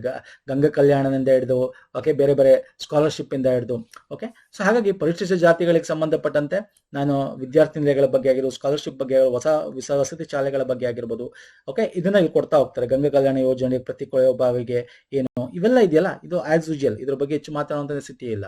ಕಲ್ಯಾಣ ಇಲಾಖೆ ಆಗಿರ್ಬೋದು, ಮತ್ತೆ ಬುಡಕಟ್ಟು ಪರಿಶಿಷ್ಟ ವರ್ಗ ಕಲ್ಯಾಣ ಇಲಾಖೆಯಲ್ಲಿ ಅವರ ಇಲಾಖೆ ನಿರ್ದೇಶನದಲ್ಲಿ ಬರುವ ನಿಗಮ ಕಚೇರಿಗಳಿಗೋಸ್ಕರ ಬೆಂಗಳೂರಿನ ಸುಮ್ಮನಹಳ್ಳಿಯಲ್ಲಿ ಶ್ರೀ ಮಹರ್ಷಿ ವಾಲ್ಮೀಕಿ ಆಡಳಿತ ಸೌಧ ಸಂಕೀರ್ಣವನ್ನು ನಿರ್ಮಾಣ ಮಾಡಬೇಕು ಅಂದ್ಕೊಂಡಿದ್ದಾರೆ. ಎಲ್ಲಾ ಇಲಾಖೆ ಮತ್ತೆ ನಿರ್ದೇಶನ ಅಡಿ ಬರ್ತಕ್ಕಂಥ ನಿಗಮಗಳಿಗೆ ಒಂದು ಕಚೇರಿ ಬೇಕು ಹಾಗಾಗಿ ಅದನ್ನ ಮಾಡ್ಬೇಕು ಅಂತ. ಹಾಗೆ ಕರ್ನಾಟಕ ಆದಿವಾಸಿ ನಿಗಮ ಅರಣ್ಯ ದಂಚದಲ್ಲಿರ್ತಕ್ಕಂಥ ಇರುಳ, ಸೋಲಿಗ, ಜೇನುಕುರುಬ, ಕಾಡುಕುರುಬ, ಈ ತರ ಸಿದ್ಧಿ ಇಂಥವ್ರಿಗೆಲ್ಲ ಒಂದು ಪರ್ಟಿಕ್ಯುಲರ್ ವಲ್ನರಬಲ್ ಟ್ರೈಬ್ಸ್ಗಳು, ಹಾಗಾಗಿ ಅವ್ರಿಗೆ ಕರ್ನಾಟಕ ಆದಿವಾಸಿ ಅಭಿವೃದ್ಧಿ ನಿಗಮ ಸ್ಥಾಪನೆ ಮಾಡಬೇಕು. ಮತ್ತೆ ಪರಿಶಿಷ್ಟ ಪಂಗಡದ ಒಂದು ಆಯೋಗವನ್ನು ಸ್ಥಾಪನೆ ಮಾಡಬೇಕು. ಕರ್ನಾಟಕದಲ್ಲಿ ಕೇಂದ್ರದಲ್ಲಿದೆ, ಕರ್ನಾಟಕದಲ್ಲಿ ಸ್ಥಾಪನೆ ಮಾಡಬೇಕು ಅಂತ ಮಾಡ್ತೀವಿ ಅಂತ ಹೇಳಿ ಇದರಲ್ಲಿ ಹೇಳಿದ್ದಾರೆ. ಇನ್ನು OBCಗೆ ಬಂದ್ರೆ, OBCಗೆ ಸಂಬಂಧಪಟ್ಟಂತೆ ವಿದ್ಯಾರ್ಥಿ ನಿಲಯಗಳಾಗಿರ್ಬೋದು, ಬೇರೆ ಬೇರೆ ಜಿಲ್ಲೆಗಳಲ್ಲಿ ಓಕೆ, ಇನ್ನು ಅಲ್ಪಸಂಖ್ಯಾತರ OBCಗೆ ಸಂಬಂಧಪಟ್ಟಂತೆ ಸಾಲದ ಮೇಲಿನ ಬಡ್ಡಿಗಳನ್ನು ಒಂದು ಸಲ ಮನ್ನಾ ಮಾಡಿ ಅವರು ಸಾಲವನ್ನು ತೀರಿಸ್ತೀನಿ ಅಂದ್ರೆ ಒನ್ ಟೈಮ್ ಸೆಟಲ್ಮೆಂಟ್ ಸ್ಕೀಮ್ ತರದಾಗಿರ್ಬೋದು, ಇದ್ರ ಬಗ್ಗೆ ಹೇಳ್ತಾ ಹೋಗ್ತಾರೆ. ಇನ್ನು ಅಲ್ಪಸಂಖ್ಯಾತರಿಗೆ ನೋಡೋದಾದ್ರೆ ಅವ್ರಿಗೂ ಅಷ್ಟೇ, ಅಲ್ಪಸಂಖ್ಯಾತರಲ್ಲಿ 25 ಹೊಸ ಮೆಟ್ರಿಕ್ ನಂತರದ ವಿದ್ಯಾರ್ಥಿ ನಿಲಯ ಪ್ರಾರಂಭ ಮಾಡಬೇಕು ಅಂತ, ಮತ್ತೆ ಶಿಶುನಾಳ ಶರೀಫರ ವಸತಿ ಶಾಲೆ ಪ್ರಾರಂಭ 10 ಹೊಸದಾಗಿ ಸಂತನಾಶಿಸುವ ಶಿಶುನಾಳ ಶರೀಫರ ವಸತಿ ಶಾಲೆ ಪ್ರಾರಂಭ ಮಾಡಬೇಕು ಅಂತ ವಸತಿ ಶಾಲೆ ಇದು. ಓಕೆ, ಮತ್ತೆ ಮೌಲಾನಾ ಆಜಾದ್ ಮಾದರಿ ಶಾಲೆಗಳನ್ನ, ಉರ್ದು ಶಾಲೆಗಳನ್ನ KPS ಕರ್ನಾಟಕ ಪಬ್ಲಿಕ್ ಸ್ಕೂಲ್ಗಾಗಿ ಮಾಡಬೇಕು ಅಂತ ಹಮ್ಮಿಕೊಂಡಿರೋದಾಗಿರ್ಬೋದು. ಓಕೆ, ಸೊ ಈ ತರ ಅಲ್ಪಸಂಖ್ಯಾತರಿಗೆ ಬೇರೆ ಬೇರೆ ರೀತಿಯಾದ ಎಕ್ಸಲೆನ್ಸ್ ಸೆಂಟರ್ಗಳನ್ನ ತೆರೆಯೋದಾಗಿರ್ಬೋದು. ಮತ್ತೆ ಅಲ್ಪಸಂಖ್ಯಾತನು ಜೈನ, ಬೌದ್ಧ, ಸಿಖ್, ಮುಸ್ಲಿಂ, ಕ್ರಿಶ್ಚಿಯನ್ ಎಲ್ಲ ಬರ್ತಾರೆ ಇಲ್ಲಿ. ಜೈನ, ಬೌದ್ಧ, ಸಿಖ್ ಸಮುದಾಯಗಳಿಗೆ 100 ಕೋಟಿ ಅನುದಾನ ಕೊಡ್ತಿರೋದಾಗಿರ್ಬೋದು. ಮತ್ತೆ ಡಾಕ್ಟರ್ BR ಅಂಬೇಡ್ಕರ್ ಅವರ ಮತ್ತೆ ಇತರ ಸಮಾಜ ಸುಧಾಕರ ಕೃತಿಗಳನ್ನ ಉರ್ದು ಭಾಷೆಗೆ ಅನುದಾನ ಮಾಡೋದಾಗಿರ್ಬೋದು. ಬೀದರ್ನ ಶ್ರೀನಾನಕ್ ಜೀಜಾ ಸಾಹೇಬ್ ಗುರುದ್ವಾರದಲ್ಲಿ ಗ್ರಂಥಾಲಯ ಸ್ಥಾಪನೆ ಮಾಡಿರೋದಾಗಿರ್ಬೋದು. ಸೊ ಈ ತರ ಬೇರೆ ಬೇರೆ ರೀತಿಯಾದ ಒಂದು ಏಳಿಗೆಗೋಸ್ಕರ, ಡೆವಲಪ್ಮೆಂಟ್ಗೋಸ್ಕರ ಅಲ್ಪಸಂಖ್ಯಾತರ ಒಂದು ಇದಕ್ಕೆ ಕ್ರಮಗಳನ್ನು ಕೈಗೊಂಡಿದ್ದಾರೆ. ಇನ್ನು ವಸತಿಗೆ ಬಂದ್ಬಿಟ್ರೆ, ವಸತಿಗೆ ಬೇರೆ ಬೇರೆ ಪ್ರೋಗ್ರಾಮ್ ಅಡಿಯಲ್ಲಿ ಏನು ಮನೆಗಳು ಬ್ಯಾಲೆನ್ಸ್ ಇತ್ತಲ್ಲ ಅದನ್ನೆಲ್ಲ ನಾವು ಕೊಟ್ಟು ರಾಜೀವ್ ಗಾಂಧಿ ವಸತಿ ನಿಲಯ ಯೋಜನೆ ಆಗಿರ್ಬೋದು, ಆ ಥರ ಬೇರೆ ಬೇರೆ ಅದರಿಂದ ಏನಿತ್ತು ಅದನ್ನೆಲ್ಲ ನಾವು ಬೇಗ ಮಾಡ್ತೀವಿ. SC ST ಪರಿಶಿಷ್ಟ ಬಂಗಡ ಜಾತಿಗಳಿಗೆ ಏನೋ ಅನುದಾನ ಕೊಡಬೇಕು, ಮನೆಗಳಿಗೆ ಸಹಾಯಧನ ಕೊಡಬೇಕು, ಅದನ್ನ ಕೊಡ್ತೀವಿ ಅಂತ ಹೇಳ್ತಾರೆ, ಪರಿಷ್ಕರಣೆ ಮಾಡ್ತೀವಿ ಅಂತ ಹೇಳ್ತಾರೆ. ಮತ್ತೆ ಗ್ರಾಮ ಸಭೆಗಳಲ್ಲಿ ಏನು ಮನೆಗಳನ್ನ ಕೊಡಬೇಕು ಅಂತ ಅನ್ಕೊಂಡಿದ್ರು ರಾಜ್ಯ ವಸತಿ ಯೋಜನೆ ಅಡಿ ಆನ್ಲೈನ್ ಲಾಟ್ರಿ ಮೂಲಕ ಅದನ್ನ ಕಂಪ್ಲೀಟ್ ಮಾಡ್ತೀವಿ ಅಂತ ಹೇಳ್ತಾರೆ. ಇನ್ನು ಕರ್ನಾಟಕ ಹೌಸಿಂಗ್ ಬೋರ್ಡ್ನ ಅಡಿಯಲ್ಲಿ ಸೂರ್ಯ ಕ್ರೀಡಾ ಗ್ರಾಮ, ಇದರಲ್ಲಿ ಕರ್ನಾಟಕ ಗೃಹ ಮಂಡಳಿ ಅಡಿಯಲ್ಲಿ ಒಂದು ಅಂತಾರಾಷ್ಟ್ರೀಯ ಆನೇಕಲ್ ಹತ್ರ ಕ್ರೀಡಾಂಗಣ, ಕ್ರಿಕೆಟ್ ಕ್ರೀಡಾಂಗಣ ಮಾಡ್ತೀವಿ ಅಂತ. ನಮ್ಮ ಮನೆ ಯೋಜನೆ ಇದೆ 50,000 ನಿವೇಶನಗಳನ್ನು ವಿತರಣೆ ಮಾಡ್ತೀವಿ ಅಂತ ಕೂಡ ವಸತಿ ಅಡಿಯಲ್ಲಿ ಹೇಳಿದ್ದಾರೆ. ಇನ್ನು ಆಹಾರ ಮತ್ತು ನಾಗರಿಕ ಸರಬರಾಜು ಜೊತೆ ಗ್ರಾಹಕ ವ್ಯವಹಾರಗಳ ಅಡಿಯಲ್ಲಿ ಬರೋದಾದ್ರೆ ಏನ್ 10 kg ಅಕ್ಕಿ ಕೊಡ್ತಾ ಇದ್ರು ಅದ್ರಲ್ಲಿ 5 kg ಕೊಟ್ಟು ಇನ್ನು 5 kgಗಳನ್ನ ಇಂದಿರಾ ಕಿಟ್ ಆಗಿ ಪರಿವರ್ತನೆ ಮಾಡ್ತೀವಿ ಅಂತ ಇದು ಹೇಳ್ತಾನೆ ಇದ್ರೆ 6 ತಿಂಗಳಿಂದ. ಈ ಸಲ ಮಾಡ್ತೀವಿ ಅಂತ ಬಜೆಟ್ ಘೋಷಣೆ ಮಾಡಿದ್ರೆ ನೋಡ್ಬೇಕು. ಏನ್ 5 kg ಬದಲು ಏನ್ ಕೊಡ್ತಾರೆ, ಪೌಷ್ಟಿಕಾಂಶ ಉಳ್ಳ ತೊಗರಿ ಬೇಳೆ, ಸಕ್ಕರೆ, ಉಪ್ಪು, ಅಡುಗೆ ಎಣ್ಣೆಗಳನ್ನ ಕೊಡ್ತಕ್ಕಂಥದ್ದು ಪ್ರತಿ ಮಾಹಿ. ಇನ್ನು 5 kg ಅಕ್ಕಿ, 5 kg ಬದಲು ಒಬ್ಬರಿಗೆ ಇದನ್ನ ಕೊಡ್ತಕ್ಕಂಥದ್ದು. ಹಾಗೆ ಆಹಾರ ಧಾನ್ಯಗಳನ್ನ ಏನ್ ಸಪ್ಲೈ ಮಾಡ್ತಾರಲ್ಲ ಬೇರೆ ಬೇರೆ ಒಂದು ಸಂಸ್ಥೆಗಳಿಂದ, ಅವ್ರಿಗೆ ದುಡ್ಡುಗಳನ್ನ ಚಿಲ್ಲರೆ ಸಗಟು ಲಾಭಾಂಶ ಪಾವತಿ ಮಾಡ್ಬೇಕಲ್ಲ, ಅದನ್ನ ಫಿಸ್ಟ್ ಅಪ್ಲಿಕೇಶನ್ ತಂದು ಅದ್ರ ಮುಖಾಂತರ ನೇರ ಪಾವತಿ ಮಾಡ್ತೀವಿ ಅಂತ ಹೇಳ್ತಾ ಇದ್ದಾರೆ. ಹಾಗೆ ಅದಕ್ಕೆ ಸಹಾಯವಾಣಿ 1967 ಅಂತ ಆಧಾರಿತ ಸ್ಮಾರ್ಟ್ ಅನ್ನವಾಣಿಯನ್ನಾಗಿ ಈ ಸಹಾಯವಾಣಿನ ಪರಿವರ್ತನೆ ಮಾಡ್ತಾ ಇದ್ದಾರೆ.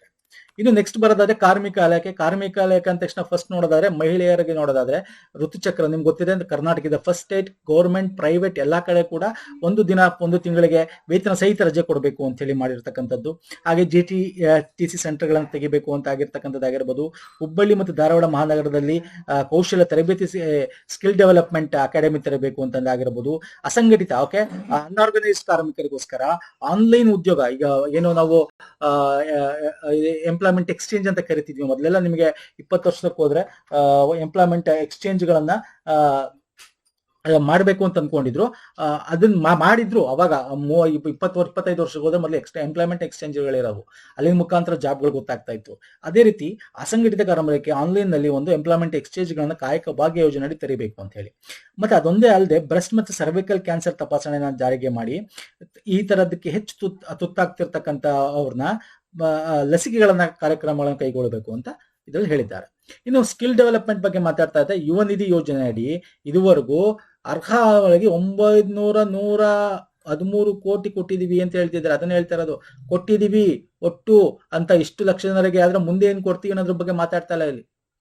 ಓಕೆ, ಇನ್ನು ಬೇರೆ ಬೇರೆ ನಮ್ಮ GTTC ಆಗಿರ್ಬೋದು, KSDIC, GTS ಆಗಿರ್ಬೋದು, ಬೇರೆ ಬೇರೆ ಸಂಸ್ಥೆಗಳ ಮುಖಾಂತರ ಏನ್ ಸ್ಕಿಲ್ ಡೆವಲಪ್ಮೆಂಟ್ ಮಾಡುತ್ತೆ ಸರ್ಕಾರ, ಆ ಒಂದು ಇದರಲ್ಲಿ ಅವ್ರಿಗೆ ಒಂದಷ್ಟು ದುಡ್ಡು ಕೊಟ್ಟು ನೆಕ್ಸ್ಟ್ 5 ವರ್ಷಗಳಲ್ಲಿ KQuest ಅಂತ Karnataka quality upgradation for employment skill transformation ಕೌಶಲ್ಯ ಅಭಿವೃದ್ಧಿಗಳನ್ನ ಕೈಗೊಳ್ತೀವಿ ಅಂತ ಹೇಳ್ತಾ ಇರ್ತಕ್ಕಂಥದ್ದು. ಮತ್ತೆ ಕೊಪ್ಪಳದ GTTC ಯಲ್ಲಿ ಪ್ರಿಸಿಷನ್ ಟೂಲ್ ಇಂಜಿನಿಯರಿಂಗ್ ಅಡಿಯಲ್ಲಿ, ಅಂದ್ರೆ ಇವಾಗ ಏನು ಹೊಸ ಟೆಕ್ನಾಲಜಿ ಅದರ ಅಡಿಯಲ್ಲಿ ಒಂದಷ್ಟು ಸಹಾಯಧನ ಕೊಟ್ಟು ಅದನ್ನ ಸ್ಥಾಪನೆ ಮಾಡಿ ಟ್ರೈನಿಂಗ್ ಗಳನ್ನ ಕೊಡ್ತಕ್ಕಂಥದ್ದು. ಮೈಸೂರು ಮತ್ತು ಕಲಬುರಗಿಯಲ್ಲಿ ಸ್ನೈಡರ್ ಎಲೆಕ್ಟ್ರಿಕ್ ಅಂತ ಒಂದು ಎಲೆಕ್ಟ್ರಿಕಲ್ ಒಂದು ಕಂಪನಿ ಇದೆ, ಅದರ ಅಡಿಯಲ್ಲಿ ಯೂತ್ ಇಂಪ್ಯಾಕ್ಟ್ ಕೇಂದ್ರ ಪ್ರತಿ ವರ್ಷ 2,000 ವಿದ್ಯಾರ್ಥಿಗಳಿಗೆ ತರಬೇತಿ ಕೊಡ್ತಕ್ಕಂಥದ್ದಲ್ಲಿ.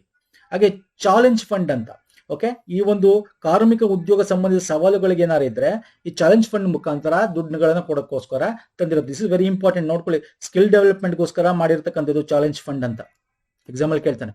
ಇನ್ನು ಗ್ರಾಮೀಣ ಮತ್ತು ಪಂಚರಾಜ್ಯಕ್ಕೆ ಬಂದ್ರೆ 5ನೇ ನಾವು ಗ್ರಾಮೀಣಾಭಿವೃದ್ಧಿ ಅಂದ ತಕ್ಷಣ ನಿಮಗೆ ಇಲ್ಲಿ 5ನೇ ಹಣಕಾಸು ಆಯೋಗ ನಮ್ಮ ರಾಜ್ಯದ್ದೇನಿದೆ, ಗ್ರಾಮ ಪಂಚಾಯತಿಗಳಿಗೆ, ತಾಲೂಕು ಪಂಚಾಯತಿಗಳಿಗೆ ಏನು ಹಣ ಒಂದು ವಿಕೇಂದ್ರೀಕರಣ ಆಗಬೇಕು, ಅದಕ್ಕೋಸ್ಕರ ಈ ವರದಿಯನ್ನ ಅಕ್ಸೆಪ್ಟ್ ಮಾಡ್ತೀವಿ ಅಂತ ಕೂಡ ಹೇಳ್ತಾ ಇದ್ದಾರೆ. ಜೊತೆಗೆ 48% ಇರೋದು 50% ಹೆಚ್ಚಿಗೆ ಮಾಡ್ತಾ ಇದೀವಿ ಈ ಒಂದು ಸ್ವಂತ ರಾಜಸ್ವ ಆದಾಯನ ಏನ್ ಕೊಡ್ತೀವಿ ಪಂಚಾಯತ್ಗಳಿಗೆ ಅದನ್ನ ಅಂತೇಳಿ. ಓಕೆ, ಇದನ್ನ ನೋಡ್ಕೊಳ್ಳಿ, ವೆರಿ ಇಂಪಾರ್ಟೆಂಟ್, ಕೇಳ್ತಾನೆ ಎಕ್ಸಾಮ್ ಅಲ್ಲಿ. ಮತ್ತೆ ಇಲ್ಲಿ ತುಂಬಾ ಸ್ಪೆಸಿಫಿಕ್ ಆಗಿ ಏನ್ ಮಾತಾಡ್ತಾರೆ ಅಂದ್ರೆ, NG-ನರೇಗಾ, Mahatma Gandhi national rural employment act ಕೇಂದ್ರ ಸರ್ಕಾರ ಈಗ ಹೆಸರು ಚೇಂಜ್ ಮಾಡ್ಬಿಡ್ತು, ಸ್ವಲ್ಪ ಮಾಡಿಫೈ ಮಾಡ್ಬಿಡ್ತು. ಇದು ತಪ್ಪು, ಇದು ಸರಿ ಇಲ್ಲ ಅನ್ನೋದು ಈ ಬಜೆಟ್ ಅಲ್ಲಿ ಹೇಳ್ತಾ ಹೋಗ್ತಾರೆ. ಓಕೆ, ವಿಕಸಿತ್ ಭಾರತ್ ಗ್ಯಾರಂಟಿ ರೋಜ್ಗಾರ್ ಯೋಜನಾ ಗ್ರಾಮೀಣದೇನಿದೆ,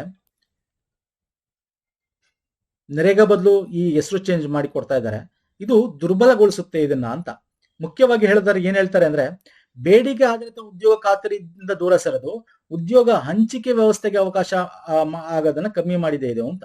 ಅಂದ್ರೆ ಬೇಡಿಕೆ ಆಧಾರಿತ ಅಲ್ಲ, ಕೇಂದ್ರ ಸರ್ಕಾರ ಏನ್ ನಿರ್ಧಾರ ಮಾಡುತ್ತೆ ಅದ್ರ ರೀತಿ ಮೊದಲು ಇದನ್ನ ಆ ಒಂದು ಸ್ಥಳೀಯವಾಗಿ ಡಿಸೈಡ್ ಮಾಡ್ತಾ ಇದ್ರು, ಯಾವುದೋ ಹೆಚ್ಚಾಗಿ ಗ್ರಾಮ ಪಂಚಾಯತಿಗಳಲ್ಲಿ ಯಾವ ಯೋಜನೆ ಏನು ಅಂತ. ಸೊ ಆ ನಿರ್ಧಾರಕ್ಕೆ ಧಕ್ಕೆ ಆಗುತ್ತೆ. 23 ತಿದ್ದುಪಡಿ ಮೂಲ ತತ್ವ ವಿರುದ್ಧವಾಗಿದೆ ಅಂತ ಹೇಳ್ತಾ ಇದೆ. ಓಕೆ, ಈ ನಮ್ಮ ರಾಜ್ಯ ಸರ್ಕಾರ ಹೇಳ್ತಾ ಇದೆ ಈ ಒಂದು ಹೆಸರು ಚೇಂಜ್ ಮಾಡಿರೋದ್ರಿಂದ ಅಂತ ಹೇಳಿ. ಮತ್ತೆ ಕಾಮಗಾರಿಗಳಿಗೂ ಅಷ್ಟೇ ಮೊದಲು ಗುತ್ತಿಗೆದಾರರು ಭಾಗವಹಿಸಿಗೆ ಪರೋಕ್ಷವಾಗಿ ಇದು ಹೆಲ್ಪ್ ಮಾಡುತ್ತೆ ಅಂತ ಕೂಡ ಹೇಳ್ತಾ ಇದ್ದಾರೆ. ಓಕೆ, ಸೊ ಹಂಗಾಗಿ ಏನ್ ಮಾಡ್ತಾ ಇದ್ದಾರೆ ಅಂದ್ರೆ, ರಾಷ್ಟ್ರಪಿತ ಮಹಾತ್ಮ ಗಾಂಧಿ ಹೆಸರನ್ನು ಚಿರಸ್ಥಾಯಿಗೊಳಿಸ್ಕೋಸ್ಕರ ಎಲ್ಲ ಗ್ರಾಮ ಪಂಚಾಯತ್ಗಳನ್ನು ಮಹಾತ್ಮ ಗಾಂಧಿ ಗ್ರಾಮ ಪಂಚಾಯತಿ ಮರು ನಾಮಕರಣ ಮಾಡ್ತಾ ಇದ್ದಾರೆ. ಓಕೆ, ಹಾಗೆ ಒಂದು ಅನಂತ ಯೋಜನೆ ಗ್ರಾಮ ಪಂಚಾಯತಿಗಳ ಒಂದು ಇದರಲ್ಲಿ ಸೋಲಾರ್ ಮೈಕ್ರೋ ಗ್ರಿಡ್ ನ ಮಾಡಬೇಕು, 4000 ಮೆಗಾವ್ಯಾಟ್ ವಿದ್ಯುತ್ತನ್ನ ಸೋಲಾರ್ ಮುಖಾಂತರ ಮಾಡಬೇಕು ಅಂತ ಹೇಳಿ ಅನಂತ ಯೋಜನೆ ತರ್ತಾ ಇರ್ತಕ್ಕಂಥದ್ದು. ಹಾಗೆ ಕಲ್ಯಾಣ ಕರ್ನಾಟಕ ರಸ್ತೆ ಅಭಿವೃದ್ಧಿ ಕಲ್ಯಾಣ ಪಥ ಯೋಜನೆ ಆಗಿರ್ಬೋದು, ಅದರ ಮುಖಾಂತರ ಒಂದಷ್ಟು ಕೋಟಿ ದುಡ್ಡು ಹಾಕಿ 1120 ಕಿಲೋಮೀಟರ್ ಉದ್ದ ರಸ್ತೆ ಗ್ರಾಮಗಳನ್ನ ಅಭಿವೃದ್ಧಿ ತಗೊಂಡಿರೋದಾಗಿರ್ಬೋದು. ಏಷ್ಯನ್ ಡೆವಲಪ್ಮೆಂಟ್ ಬ್ಯಾಂಕ್ ನೆರವಿನೊಂದಿಗೆ ಗ್ರಾಮೀಣ ರಸ್ತೆ ಸಂಪರ್ಕವನ್ನ ಹೆಚ್ಚಾಗಿ ಮಾಡೋಕ್ಕೋಸ್ಕರ ಗ್ರಾಮೀಣ ಪಥ ಯೋಜನೆ ತರದಾಗಿರ್ಬೋದು. ಇದ್ರ ಬಗ್ಗೆ ಎಲ್ಲ ಮಾತಾಡ್ತಾ ಇದ್ದಾರೆ ಸ್ನೇಹಿತರೆ. ಇದು ನಗರ ಅಭಿವೃದ್ಧಿ ಬಂದ್ರೆ ನಗರದಲ್ಲಿ ಹೆಚ್ಚಾಗಿ ಬೆಂಗಳೂರು ಬಗ್ಗೆ ಮಾತಾಡ್ತಾರೆ ಸ್ನೇಹಿತರೆ.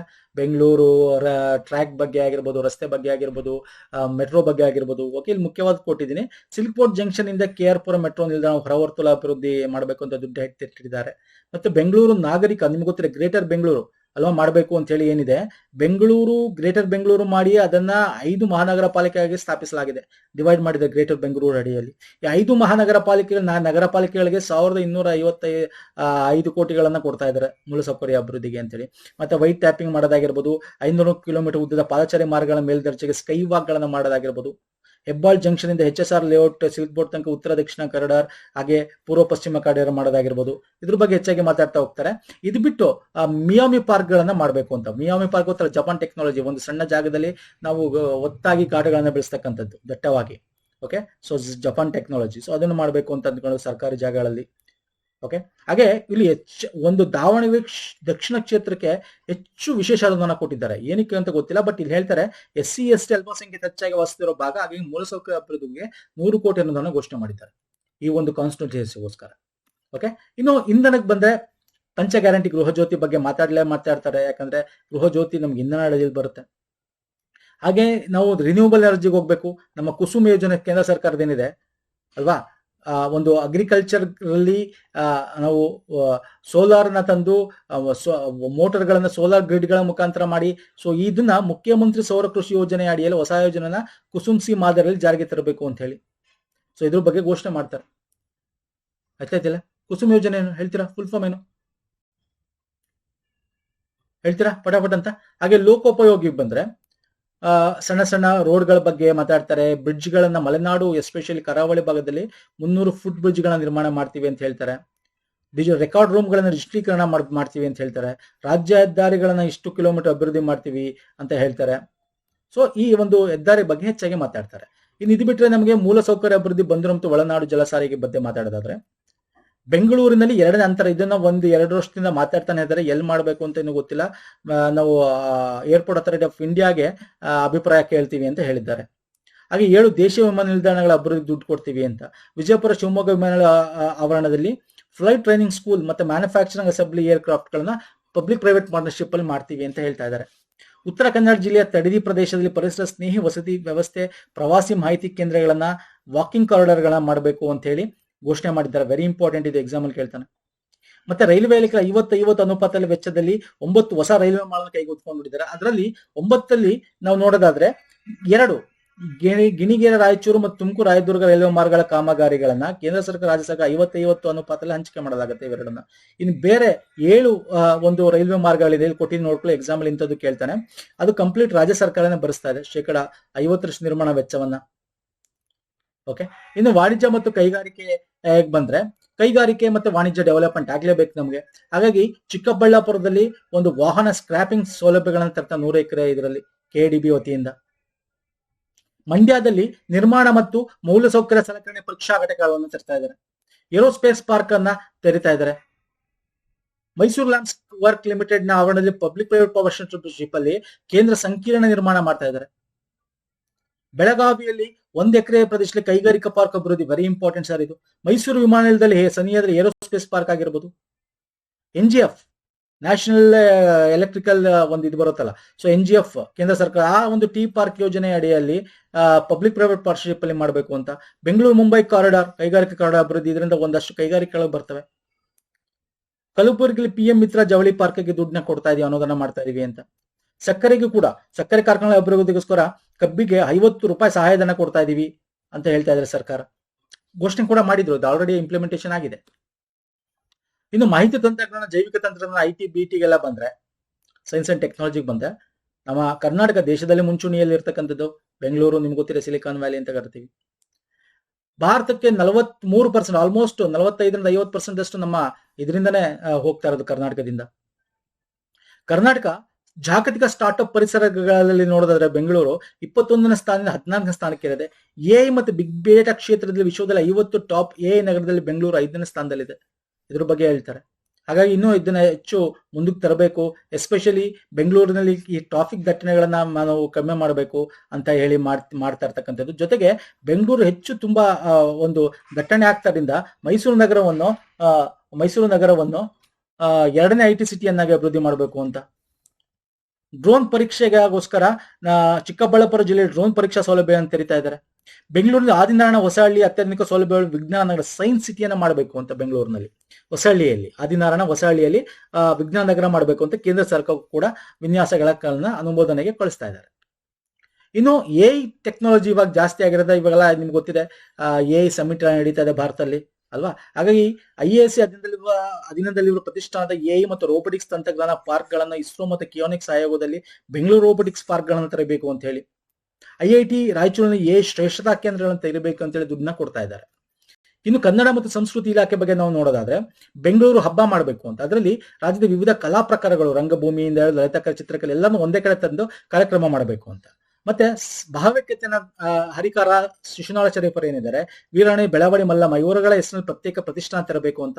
ಜ್ಞಾನಪೀಠ ಪ್ರಶಸ್ತಿ ಪುರಸ್ಕೃತ ಡಾಕ್ಟರ್ UR ಹನುಮಂತರ ಹೆಸರಲ್ಲಿ ಕುವೆಂಪು ವಿಷಯದಲ್ಲಿ ಒಂದು ಅಧ್ಯಯನ ಪೀಠ ತರಬೇಕು ಅಂತ ಹೇಳಿ. ಬಂಜಾರ್ ಸಮುದಾಯಗಳ ಒಂದು ಸಂಸ್ಕೃತಿ ಭಾಷೆಗಳನ್ನ ಸಂರಕ್ಷಣೆ ಮಾಡೋಕ್ಕೋಸ್ಕರ ಬಂಜಾರ ವಿಶ್ವಕೋಶವನ್ನು ಪ್ರಕಟಣೆ ಮಾಡಿದ್ದಲ್ಲಿ ಪ್ರಕಟಿಸಲಾಗುವುದು. ಅವರ ಕಸುಬುಗಳನ್ನ ಬಂಜಾರ ವಿಶ್ವಕೋಶ ಅಂತ ಮಾಡಿ ಅದರ ಪ್ರಕಟಣೆ ಮಾಡ್ತೀವಿ ಅಂತ ಹೇಳ್ತಾ ಇದ್ದಾರೆ.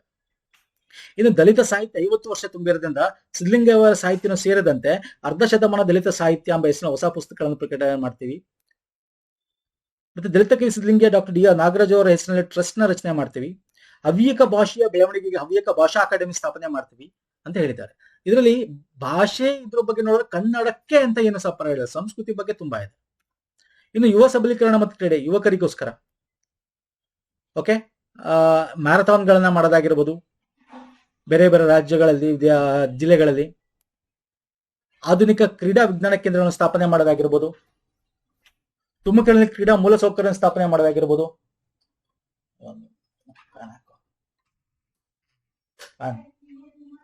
ಸೈಕ್ಲಿಂಗ್ ಕ್ರೀಡೆಗೆ ಉತ್ತೇಜನ ನೀಡಲು ಮೈಸೂರಿನ ದಟ್ಟಗಳ್ಳಿಯಲ್ಲಿ ಆಧುನಿಕ ಸೈಕ್ಲಿಂಗ್ ವೆಲ್ಡ್ರೋಮ್ ನಿರ್ಮಾಣ ಮಾಡೋದಾಗಿರ್ಬೋದು, ಬಂಗಾರಪೇಟೆ, ಮುದ್ದೇಬಿಹಾಳ, ಗುಳೇಗುಡ್ಡ, ಕನಕಪುರ ಈ ಒಂದು ತಾಲೂಕುಗಳಲ್ಲಿ ಮಸ್ಕಿ ಅಲ್ಲಿ ತಾಲೂಕು ಕ್ರೀಡಾಂಗಣ ಮಾಡೋದಾಗಿರ್ಬೋದು, ಕುಸ್ತಿಪಟುಗಳಿಗೆ ಬೆಂಗಳೂರು ಬೆಳಗುಂದಿಯಲ್ಲಿ ನೂತನ ಕುಸ್ತಿ ಅಖಾಡ ನಿರ್ಮಾಣ ಮಾಡೋದಾಗಿರ್ಬೋದು.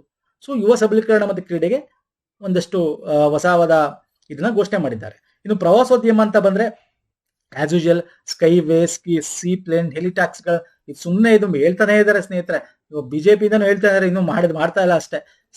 ಹೆಲಿಟ್ಯಾಕ್ಸಿಗಳನ್ನ ತರ್ತೀವಿ, ಸೀ ಪ್ಲೇನ್ಗಳನ್ನ ಮಾಡ್ತೀವಿ ಕರಾವಳಿ ಪ್ರದೇಶಗಳಲ್ಲಿ ಅಂತ, ಜಾಯ್ ರೈಡ್ಗಳನ್ನ ಮಾಡ್ತೀವಿ, ರಿವರ್ಸ್ ಕ್ರೂಸ್ಗಳನ್ನ ಮಾಡ್ತೀವಿ.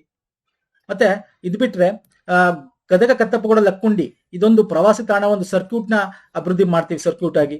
ಮುಳ್ಳಯ್ಯನಗಿರಿ ಸೀತಾಳಯ್ಯನಗಿರಿಯಿಂದ ಕೈಮರದವರೆಗೆ ಪಬ್ಲಿಕ್ ಪ್ರೈವೇಟ್ ಪಾರ್ಟ್ನರ್ಶಿಪ್ ರೋಪ್ ವೇನ ನಿರ್ಮಾಣ ಮಾಡ್ತೀವಿ. ಇದು ಅಂಜನಾದ್ರಿ ಬೆಟ್ಟವನ್ನು ವಿಶ್ವ ಪ್ರಸಿದ್ಧ ತಾಣವನ್ನಾಗಿ ಮಾಡ್ತೀವಿ. ಇವೆಲ್ಲ ಕೂಡ ಪ್ರವಾಸೋದ್ಯಮಕ್ಕೆ ಘೋಷಣೆ ಮಾಡಿದ ಒಂದಷ್ಟು ದುಡ್ಡುಗಳನ್ನು ಕೊಟ್ಟಿದ್ದಾರೆ. ಅರಣ್ಯ ಮತ್ತು ಜೀವಶಾಸ್ತ್ರ ಪರಿಸರಕ್ಕೆ ಬಂದ್ರೆ, ಬೆಂಗಳೂರಿನ ಹೆಸರುಘಟ್ಟ ಹುಲ್ಲುಗಾವಲನ್ನ ಸಂರಕ್ಷಣೆಗೋಸ್ಕರ ಗ್ರೇಟರ್ ಹೆಸರುಘಟ್ಟ ಹುಲ್ಲುಗಾವಲು ಸಂರಕ್ಷಣಾ ಮೀಸಲು ಅಂತ ಘೋಷಿಸಲಾಗಿದ್ದು ಅದನ್ನ ಸಂರಕ್ಷಣೆ ಮಾಡ್ತೀವಿ. ಬೆಂಗಳೂರಿನಲ್ಲಿ ಚಿರತೆಗಳ ಹಾವಳಿ ಜಾಸ್ತಿ ಆಗಿ ಚಿರತೆ ಪುನರ್ವಸತಿ ಕೇಂದ್ರಗಳನ್ನ ಬನ್ನೇರಘಟ್ಟದ ಹತ್ರ ಸ್ಥಾಪನೆ ಮಾಡ್ತೀವಿ. ಮೈಸೂರು ಮತ್ತು ಬನ್ನೇರಘಟ್ಟ ಉದ್ಯಾನವನಗಳನ್ನು ಪ್ರವಾಸಿಗರ ಆಕರ್ಷಣೆ ಮಾಡೋಕ್ಕೋಸ್ಕರ ಪಬ್ಲಿಕ್ ಪ್ಲೇಸ್ ಪಾರ್ಕ್ನಲ್ಲಿ ಪ್ರಕೃತಿ ನಿರೂಪಣಾ ಕೇಂದ್ರಗಳನ್ನ ಸ್ಥಾಪನೆ ಮಾಡ್ತೀವಿ. ಉತ್ತರ ತಾಲೂಕಿನ ಬೆಂಗಳೂರಿನಲ್ಲಿ ಮಾದಪ್ಪ ನಾಯಕನಲ್ಲಿ 153 ಎಕರೆ ಪ್ರದೇಶಗಳಲ್ಲಿ ಶಾಶ್ವತ ಶ್ವಾನ ತಾಣ, ಓಕೆ, ಶ್ವಾನಗಳಿಗೆ ತಾಣ ಮತ್ತೆ ಸಾಂಸ್ಕೃತಿಕ ಬಸವಣ್ಣ ಜೈವಿಕ ಉದ್ಯಾನವನ ನೀವು ನಿರ್ಮಾಣ ಮಾಡ್ತೀವಿ ಅಂತ ಹೇಳ್ತಾರೆ. This is most important, example ಕೇಳ್ತಾನೆ. ಇನ್ನು ವೃಕ್ಷ ಮಾತೆಗೆ ಸಾಲುಮರದ ತಿಮ್ಮಕ್ಕ ಇವರ ಸ್ಮರಣಾರ್ಥ ಹುಲಿಕಲ್ ಕುದೂರು ಹತ್ತಿರ ಸ್ಮಾರಕ ನಿರ್ಮಾಣ ಮಾಡೋದಾಗಿರ್ಬೋದು. ವಾಯು ಗುಣಗಳನ್ನ ವಾಯು ಮಾಲಿನ್ಯ ತಡೆಗಟ್ಟಲು ಹೊಸ ನಿರಂತರ ಪರಿವೇಶ ವಾಯು ಗುಣಮಟ್ಟ ಮಾಪನ ಕೇಂದ್ರಗಳನ್ನು ಸ್ಥಾಪನೆ ಮಾಡೋದ್ರ ಬಗ್ಗೆ ಕೂಡ ಮಾತಾಡ್ತೀವಿ. ಇನ್ನು ಕಂದಾಯ ಮುಜರಾಯಿ 2 ಒಟ್ಟಿಗೆ ತಗೊಂಡು ಕಂದಾಯಕ್ಕೆ ಸಂಬಂಧಪಟ್ಟಂತೆ ಕರ್ನಾಟಕ ಲ್ಯಾಂಡ್ ಸ್ಟಾಕ್ ಯೋಜನೆ ಅಡಿ ಭೂಮಿ, ಮೋಜಣಿ, ಕಾವೇರಿ, ಈಸ್ವತ್ತು ಈ ಆಸ್ತಿಗಳನ್ನ ದತ್ತಾಂಶಗಳನ್ನು ಜಿಸ್ ಆಧಾರಿತ ಡಿಜಿಟಲ್ ವೇದಿಕೆಯಲ್ಲಿ ಕ್ರೋಢೀಕರಣ ಮಾಡೋದಾಗಿರ್ಬೋದು. ಹಾಗೆ ಭೂಮಿ 2.0 ಅನ್ನೋದಾಗಿರ್ಬೋದು, ಕಾವೇರಿ 3.0 ಅಂತ ಸಪರೇಟ್ ಆಗಿ ಒಂದು ಅಪ್ಡೇಟ್ ಮಾಡೋದಾಗಿರ್ಬೋದು. ಇದ್ರ ಬಗ್ಗೆ ಮಾತಾಡ್ತಾರೆ. ಎಲ್ಲಾನು ಆನ್ಲೈನ್ ಡಿಜಿಟಲೀಕರಣ ಮಾಡೋದು, ಫೇಸ್ ರೆಕಗ್ನಿಷನ್ ಮಾಡೋದು, ಓಕೆ ನೋಡಿ ಫೇಸ್ ರೆಕಗ್ನಿಷನ್ ಮಾಡೋದು, ಇದ್ರ ಬಗ್ಗೆ ಮಾತಾಡ್ತಾ ಹೋಗ್ತಾರೆ. ಬೆಳಗಾವಿ, ಬೈಲಹೊಂಗಲ ಮತ್ತೆ ಬಳ್ಳಾರಿ ಜಿಲ್ಲೆ ಸಿರುಗುಪ್ಪದಲ್ಲಿ ಪ್ರಜಾಸೌಧಗಳ ನಿರ್ಮಾಣ ಮಾಡ್ತೀವಿ ಅಂತ. ಇನ್ನು ಮುಜರಾಯಿ ಕಡೆ ಬಂದ್ರೆ ಶ್ರೀ ಮಾತಾ ವೈಷ್ಣವ ದೇವಾಲಯ ಯಾತ್ರಿಗಳಿಗೆ ಸರ್ಕಾರದಿಂದ 5,000 ರೂಗಳ ಸಹಾಯಧನ ಕೊಡ್ತೀವಿ ಡೈರೆಕ್ಟ್ ಬೆನಿಫಿಟ್ ಟ್ರಾನ್ಸ್ಫರ್ ಮುಖಾಂತರ. ಹಿಂದೂ ಮತ್ತು ಧಾರ್ಮಿಕ ದತ್ತಿ ಇಲಾಖೆ ದೇವಾಲಯಗಳಿಗೆ 259 ಕಲ್ಯಾಣ 3 ವರ್ಷಗಳ ಪುನರ್ಜೀವನ ಮಾಡಿಸ್ಕೊಳ್ಳ ಜಲನಿಧಿ ಕಲ್ಯಾಣಿ ಪುನಶ್ಚೇತನ ಕಾರ್ಯಕ್ರಮ ತರ್ತೀನಿ ಅಂತ ಹೇಳ್ತಾ ಇದ್ದಾರೆ. ಓಕೆ, ಜಲನಿಧಿ ಕಲ್ಯಾಣಿ ಪುನಶ್ಚೇತನ.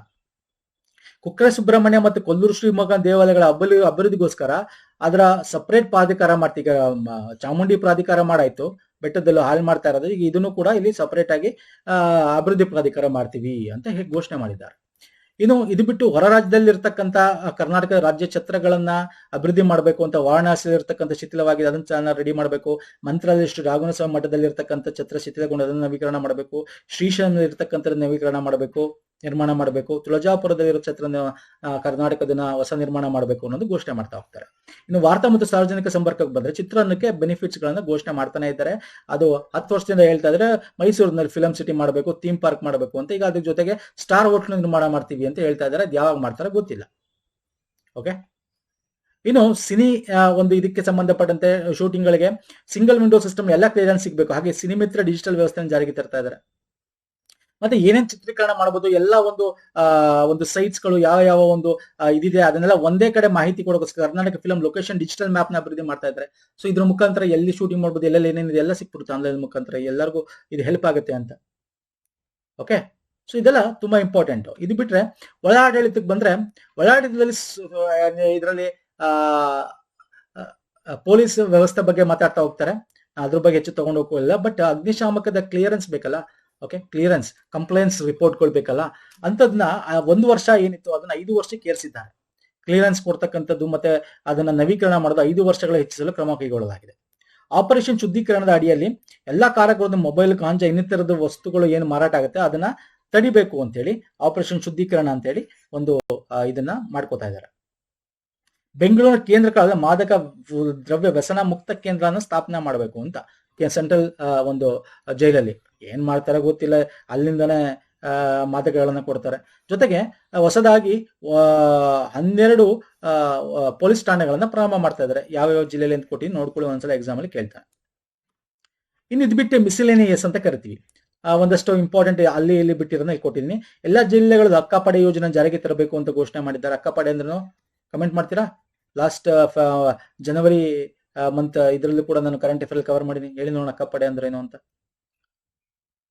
ಮತ್ತೆ ಎಲ್ಲಾ ಕಾಲೇಜು ವಿಶ್ವವಿದ್ಯಾಲಯಗಳಲ್ಲೂ ಕೂಡ ವಿದ್ಯಾರ್ಥಿ ಚುನಾವಣೆ ತರಬೇಕು ಅಂತ. ಅಲ್ಲಿಂದನೇ ಪ್ರಜಾಪ್ರಭುತ್ವಕ್ಕೋಸ್ಕರ ನಾವು ಬುನಾದಿ ಹಾಕ್ಬೇಕು, ಚುನಾವಣೆ ಇದರಲ್ಲಿ ಧುಮುಕ್ಸ್ಬೇಕು ಅಂತ ಹೇಳಿ ಮಾಡ್ತಾ ಇದ್ದಾರೆ. ಓಕೆ, ಸೊ ಒಂದಷ್ಟು ಇಂಪಾರ್ಟೆಂಟ್ ಕೊಟ್ಟಿನಿ, ನೋಡ್ಕೊಳ್ಳಿ. ಅಂಡ್ ಇದು ಬಿಟ್ಟರೆ ತೆರಿಗೆ ಬಗ್ಗೆ ಮಾತಾಡ್ತಾರೆ.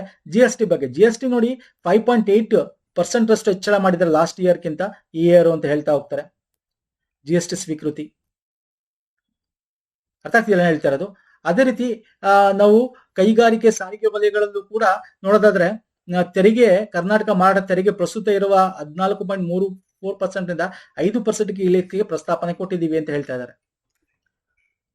ಯಾಕೆ ಕೈಗಾರಿಕೆ ಮತ್ತು ಸಾರಿಗೆ ವಲಯಕ್ಕೆ ಉತ್ತೇಜನ ಕೊಡೋಕ್ಕೋಸ್ಕರ ಈ ಪರಿಸರ ಸ್ನೇಹಿ ದ್ರವೀಕೃತ ನೈಸರ್ಗಿಕ ಅನಿಲ ಅಂತ ಲಿಕ್ವಿಡ್ ನ್ಯಾಚುರಲ್ ಗ್ಯಾಸ್ ಅಂತ ಏನ್ ಕರಿತೀವಿ ಅದನ್ನು ಕಮ್ಮಿ ಮಾಡಬೇಕು ಅಂತ. ಇನ್ನು ಅಬಕಾರಿ ಟ್ಯಾಕ್ಸ್ ಬಂದ್ರೆ ನೆಕ್ಸ್ಟ್ ಅಬಕಾರಿ ಸನ್ನದುಗಳನ್ನ ಅವರ ಲೈಸೆನ್ಸ್ ನ 1 ವರ್ಷದಿಂದ 5 ವರ್ಷಕ್ಕೆ ಒಂದ್ಸಲ ರಿನ್ಯೂ ಮಾಡೋ ರೀತಿ ಮಾಡ್ತಾ ಇದ್ದಾರೆ. ಮತ್ತೆ ಅದರ ಸ್ಲ್ಯಾಬ್ ಏನೋ ಒಂದೊಂದು ಇಷ್ಟು ಸ್ಲ್ಯಾಬ್ ಗಳಂತ ಮಾಡಿದ್ರು, 16 ಸ್ಲ್ಯಾಬ್ ಇತ್ತು, ಅದನ್ನ 8 ಸ್ಲ್ಯಾಬ್ ನ ತೆರಿಗೆ ಸಂಗ್ರಹನ ಕಮ್ಮಿ ಮಾಡಿದ್ದಾರೆ, 8 ಸ್ಲ್ಯಾಬ್ ಇಳಿಸಿದ್ದಾರೆ.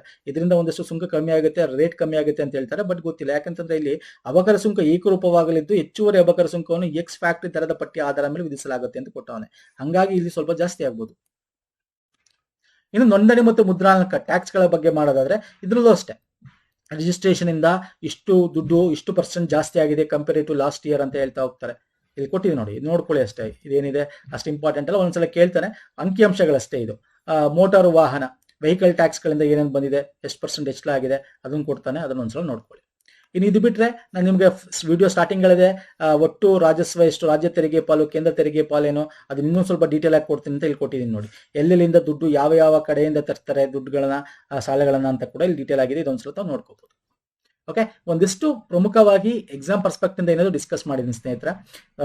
ನಮ್ಮ ಕೇಂದ್ರ ಬಜೆಟ್, ಎಕನಾಮಿಕ್ ಸರ್ವೆ, ಪ್ರಶ್ನೋತ್ತರಗಳು, ಮತ್ತೆ ಹಣಕಾಸು, ಫೈನಾನ್ಸ್ ಕಮಿಷನ್ ಇವೆಲ್ಲ ಮಾಡಿರ್ತಕ್ಕಂಥ ಸಪರೇಟ್ ಪ್ಲೇ ಲಿಸ್ಟ್ ಮಾಡಿದೀವಿ, ನೋಡ್ಕೊಳ್ಳಿ. ಈ ಲಿಂಕ್ ಇದೇ ವಿಡಿಯೋದ ಕೆಳಗೆ ಡಿಸ್ಕ್ರಿಪ್ಷನ್ ಬಾಕ್ಸ್ ಅಲ್ಲಿ ಕೊಡ್ತೀನಿ, ಚೆಕ್ಔಟ್ ಮಾಡ್ಕೊಳ್ಳಿ. ಹಾಗೆ ನಮ್ಮ ಟೆಲಿಗ್ರಾಮ್, ಇನ್ಸ್ಟಾಗ್ರಾಮ್ ಫಾಲೋ ಮಾಡಿಲ್ಲ ಮಾಡ್ಕೊಳ್ಳಿ. ಇದರ PDF ನಿಮಗೆ ನಮ್ಮ ಟೆಲಿಗ್ರಾಮ್ ಅಲ್ಲಿ ಸಿಗುತ್ತೆ. ಹಾಗೆ ಟೆಲಿಗ್ರಾಮ್ ಫಾಲೋ ಮಾಡ್ಕೊಳ್ಳಿ. ಪುನೀತ್ ಫೋರಂ ಮತ್ತೆ ರೀತಿ ಸಿಂಬಲ್ ಇರುತ್ತೆ, ಜಾಯ್ನ್ ಆಗ್ಬೋದು. ಇಷ್ಟ ಆಗಿರೋ ಲೈಕ್ ಮಾಡಿ, ಶೇರ್ ಮಾಡಿ, ಸಬ್ಸ್ಕ್ರೈಬ್ ಮಾಡ್ಕೊಳ್ಳಿ ಸ್ನೇಹಿತರೆ ವಿಡಿಯೋನ. ನೆಕ್ಸ್ಟ್ ವಿಡಿಯೋ ಪುನಃ ಸಿಗ್ತೀನಿ. ನಮಸ್ಕಾರ, ಧನ್ಯವಾದಗಳು. ಥ್ಯಾಂಕ್ ಯು ಸೋ ಮಚ್ ಸ್ನೇಹಿತರೆ.